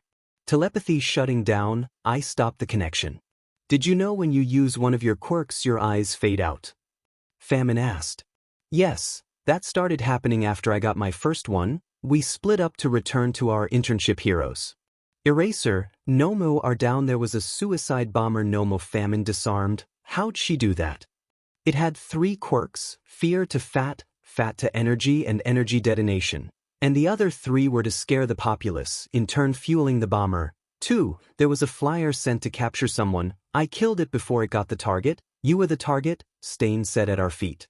That Shigaraki tried to recruit me. Stupid child has no conviction. He mentioned how much he hated you and wanted to kill you himself. I guess he sent the flyer to find you since you're come running to protect you classmate from me. How did you find him? I tagged him before we left you. I knew where he was the moment you attacked and warped here. At this point Izawa went to check up on Ida and another hero, native I believe. I thought your quirk was an enhancer, a trick. I'm hiding my true capabilities till I can kill a certain underworld king, all for one. Smart, he'd hunt you down. I feel a slight shock at his knowledge. How do you know that name? I demand, kneeling beside his trapped form. Everyone important knows of the quirk merchant Apocalypse. How do you? He's my uncle, I say, using a quirk to seal the information away. You won't be able to tell anyone. Of course, but I've been undermining him for over a century. He doesn't even know I exist. Impressive. But you've come out into the open. His end is nearing. And my freedom close at hand. I wish you luck. You are a true hero. Like All Might. Eraser came back over and I stood up. Get anything useful? Nah. He was warped to a rundown bar. There's a ton of those in every city. DM. I do have one bit of useful information for you, Apocalypse. The bar was in an old red light district. Small bar area. That's more useful, Eraser said before pulling him up off the ground. I called a paddy wagon for Mr. Gimpy, as you called him. When we get back to you, I'll be having you undergo a Don't need it. I'll charm the breathes off midnight if you try and out us in a room alone together. I grin. I'll just head out and check on my horseman. Bye. I slipped deeper into the alley and when out of sight warped to Tokyo City, near Hawk's agency there. War, status on the plan. I ask mentally, stirring him from a conversation with Dark Shadow. He's in, he'll be putting the USB in tomorrow afternoon. He has a meeting with the head of the commission. Perfect. I'll create a document that I'll send to every media outlet and hero agency anonymously a week from now. Perfect. We found a lot of bugs in the building. Only place not bugged is the lobby where they get too much information to properly sort through. We've used it to talk freely. Apocalypse out. I warp to Gunhead's agency and check in with Plague before returning to Hosu and picking Aizawa up for the rest of the patrol. The week ended and I was given a USB by Dark Shadow in the middle of class. I put it in my computer and used knowledge absorption to know what we got. We got DMN near everything in their systems. I grin a nasty grin. With Technopath I began to get to work. The first thing is Lady Nagant.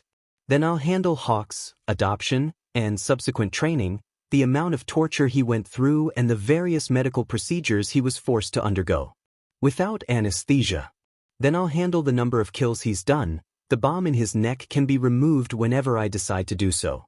And finally, how nothing, not even his name, belonged to him. Money, clothes, agencies, it's the commissions.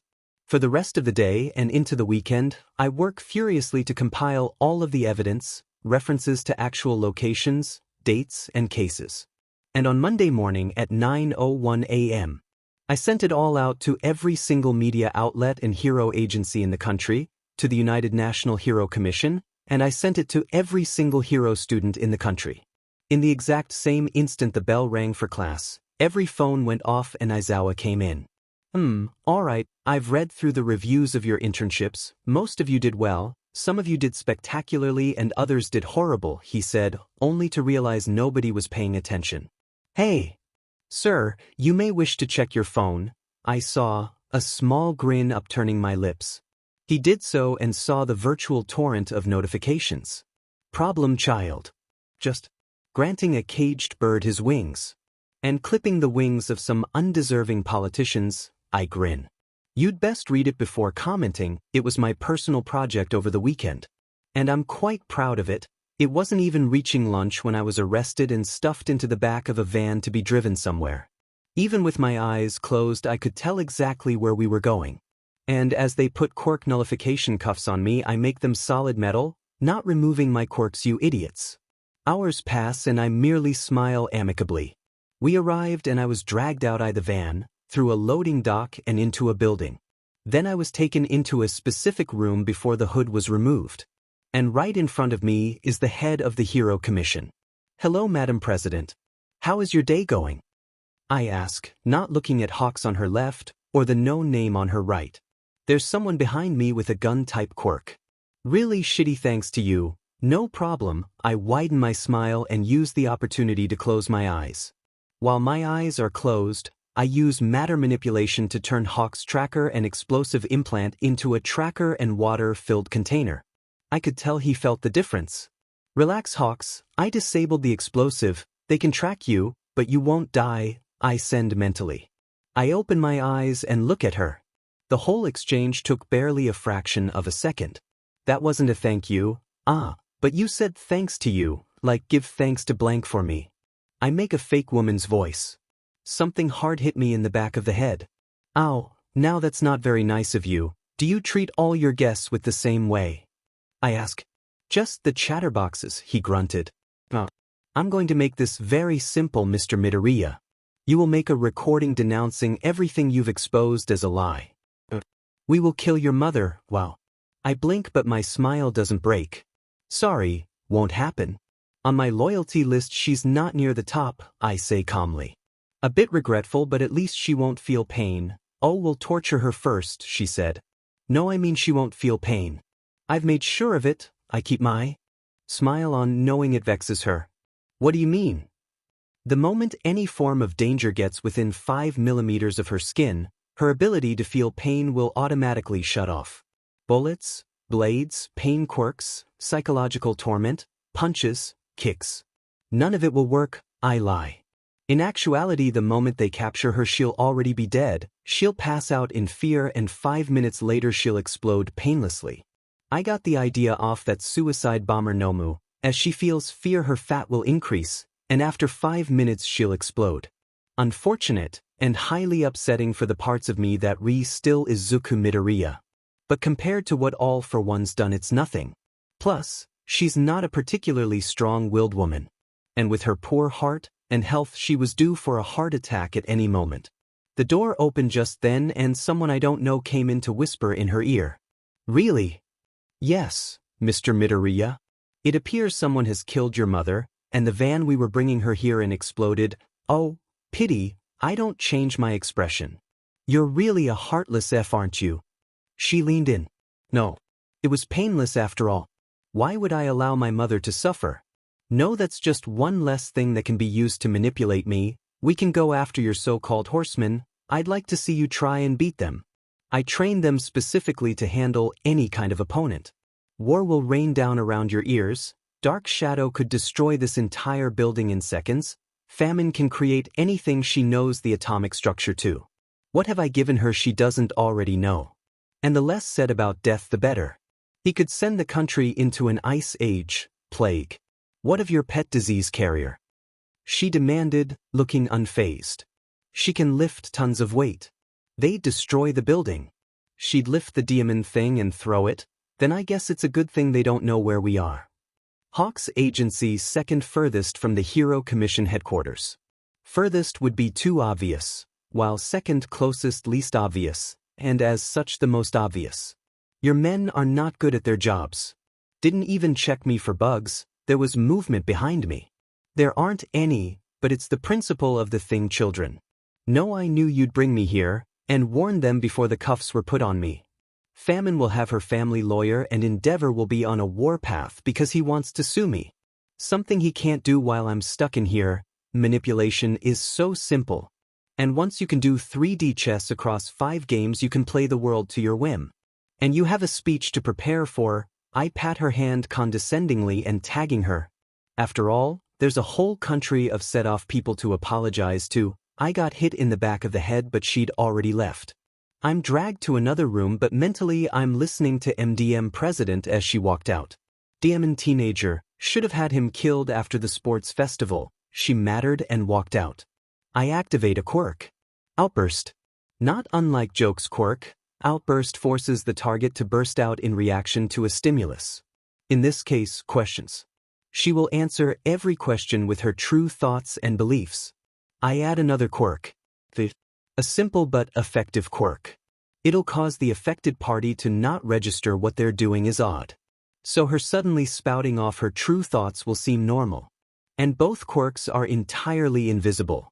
I retreat from her ears just in time to find myself be tossed into a dungeon.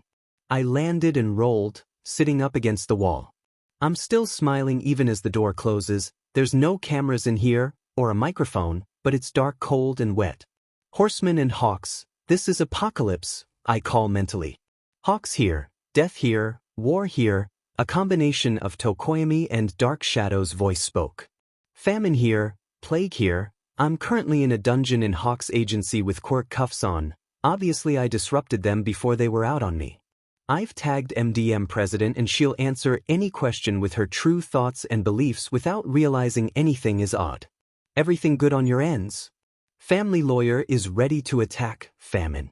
My SPRM donor is helping so he can sue you, my liege. You predicted him well, death. We are watching the speech from across the street. War.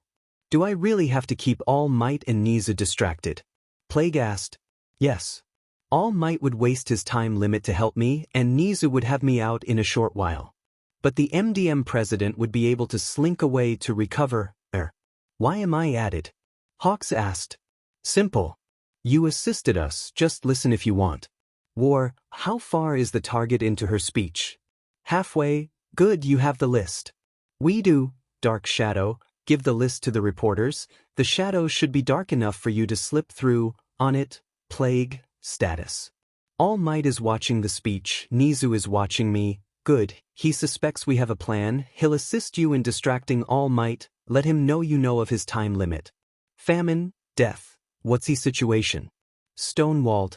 Every direction we go we're being stonewalled. Good, more evidence of the Commission's corruption. My God, you guys are organized, most heroes are nowhere near as prepared as you are. Hawks all was clear through the link. Also, All Might has a time limit.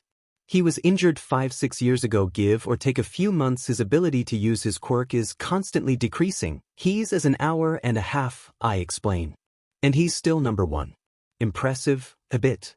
But that's mostly because everyone loves him. Dark Shadow status. List delivered, retreating now. Well done, I'm sure death will give you snuggles when we get back to you. I felt embarrassed but pleased. Blushes from the 3. Question starting now, Famine said, no doubt watching TV somewhere. Demon kid, whatever you hit her with is powerful. The press is lapping it up. Oh, she's coming out of it, incoming on you Apocalypse, Hawks sounded gleeful. I wonder what they'll try next. Apocalypse out. I keep the connection open but mute myself. The door slammed open a few seconds later and she came in looking enraged. You filthy little brat. What the F did you do? How did you do it? Who did you buy? She screeched. I keep my smile up as I look at her in mock confusion. What? Did the speech not go how you planned? I felt it went well enough. Her face grew redder before suddenly she pulled a gun from a guard and shot me. It goes through my head and I fall back against the wall. However, I could feel my brain stitching itself back together and open my eyes again. Sorry, I'm kinda unkillable. I allow my smile to twist into a grin. Care to try again? Bang bang bang. She shot me in the head once and chest twice. One hit my heart. A few seconds later I regenerated, much to their horror. Why so surprised? I did call myself the eternal hero for a reason. I stand and open my shirt to dig my nails into my chest, the squelching loud in the silent room as I have to snap a rib to pull the bullet out. Much better. Now where were we? Alright. Why don't you try again? Her hand shaking. She unloaded the rest of the clip into me. I don't even fall this time as my wounds heal before their eyes, bullets falling to the ground without even a speck of BLD on them. What are you? She stumbled back. I'm the Apocalypse. And you MDM president. Are ruined. I can hear the sirens as heroes and police arrived. Hawks appeared behind her and cuffed her. I snapped my cuffs like they were clay in my hands. I've had access to my quirks since the start, MDM president. Or rather, Quirks. I just tagged you with one of my truth quirk combinations, all for one. Nope. But I plan to handle him soon enough. She regained some color in her face. Pop all implants, she ordered. I may be going away, but you've just crippled the Hero Commission and a number of high-rank heroes. The guards freaked out as their necks began to glow before their heads exploded. She made to move only for Hawks to hold her steady. Yeah. I got rid of Hawks' bomb earlier. Tracker's still active but it don't go boom, I sneer. With a thought I turns it into water completely and drains said water from his body before returning it to normal. And not possible. MDM president. You have no idea what's possible. I flick her and she passed out. Think you can take it from here? Yeah, how did you do it? He asked in confusion. I've been around since shortly after the start of Quirks. I've been hopping body to body and collecting their quirks to undermine all for one. He'll be dead in under a year, I shrug. Nice. Until I reveal myself you won't be able to reveal it, simply so truth quirks won't catch you, I say, waving my hand. Now I have a funeral to arrange. Mom did actually explode. Painless at least. I gave her that combination for if my uncle tried to take her, I sigh. The Hero Commission was completely overhauled and I used my telepathy, technopathy, cerebral enhancement, multiprocessing and thought accelerate quirks in tandem with the full power of one for all to make sure that only clean, hard-working and good people talk over the hero commission. Considering how many all for one tried to slip in, let alone all of the other criminal, villain or other organizations tried to slip in, I had my work cut out for me. 𝐻𝐿𝐴 decided not to make me or War undergo the final exams for terms since we'd undermined the commission so well. And cackled. It made a slight shiver run up my spine, but considering the things I've done and will do, he's not scaring me. Let alone the things I could do if I decided to go rogue. Stepping off the plane, we look out over the bright and relatively peaceful man-made island. I actually implanted the idea into David's mind when he met 𝗧𝗏𝗧𝗟, knowing they'd likely need a Noah's Ark of sorts. The island moves, so it can't be found in the same place all the time. It stays in international waters, so it can't be seen as part of any wars. It has geniuses from across the globe in their close family, so should something happen, these people can repopulate the world. Completely self-sustained, and has a dormant AI in the code that'll activate if anyone hacks into the central security system I put as a just-in-case scenario. Bright, dark shadow observed. It is, but that's because Island is a man-made haven, and crime here is at most a bit of shoplifting from immature brats who don't need to do it, but want to, 𝗏𝗱 said, kissing her on the cheek. With Dark Shadow and 𝗏𝗏𝐸𝐻 being twins, I initially had the idea it was 𝗏𝐶ST before using a diagnosis quirk in Dark Shadow. She has no DNA. So normally any child would be a clone of the father, but with her brother and 𝗏𝗏, her kids would have the two DNA samples to be a variant. And without DNA, I don't consider them 𝗏𝐶STs because that requires a close DNA bond. Siblings, yes. 𝗏𝐶ST, no. I got tickets for winning the sports festival and brought Ochako. Momo came with the rest of the class and Brightjar, while 𝗏𝗏 brought 𝗏𝗏𝐸𝐻. So the party's at 6 to 12, meet 5:30 in the foyer of the central tower beforehand. I suggest. Sure. Once out of the airport we split up and wandered the island. All Might's here somewhere, said he was surprising David's shield and that we might run into one another, but I doubt that. What was that? I made my way over to find a large arena where Bakugo was walking out of and a large billboard showed times. Interesting, a timed trial against robots. My liege. I was wondering if you had arrived, Momo called. She was with a chunk of the class. We arrived an hour or so ago, split up to entertain ourselves before the party tonight. Oh, you thinking of participating? She asked, nodding to the trial. Nah, not my thing. If I actually tried, the timer wouldn't reach a second, and I don't want to upset too many people on a nice day like this. I refuse politely. Besides, let Bakugo think he's strong. We all know he's only in 7th place for strength in class. The F did you say, Deku? Oh great. Well, Momo can make nukes just by gorging herself. Dark Shadow would destroy half of Japan in a night. 𝗏𝗏𝐸𝐻 can fly, is immune to most energy and any kinetic form of attacks while being able to kill with a flick of a wing faster than the average I can see. 𝗏𝗏𝗏 can send the planet into another ice age at any given time, and Ochako can unleash the plague. And none of them can beat me. What could you do? Destroy a city in a day. Cute but not very strong. I wouldn't order it, but they could do it. I've allowed your delusions since we were kids because I'm nice, but I'm going to be the next #1 hero, not you. He screamed. But, nice. You call. Beating me black and blue for a decade, nice. Sending me home with handprints burning into my skin and various broken bones is nice to you. I ask softly, not even growling.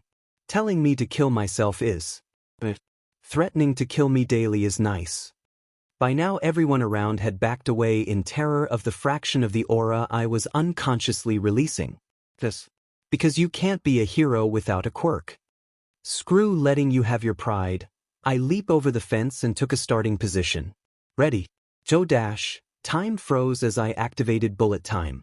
And even in this sped up state I move faster than the blink of my eye, taking out the robots and returning to the starting position. Oh, 0 seconds. The attendant shrieked. I leapt back up and blink at Bakugo. Not even out of breath. Top that, Bakugo. I scoff and walk away, leaving the others to laugh at his fuming rage. Ray. I heard the bellow once I'd gone a few blocks.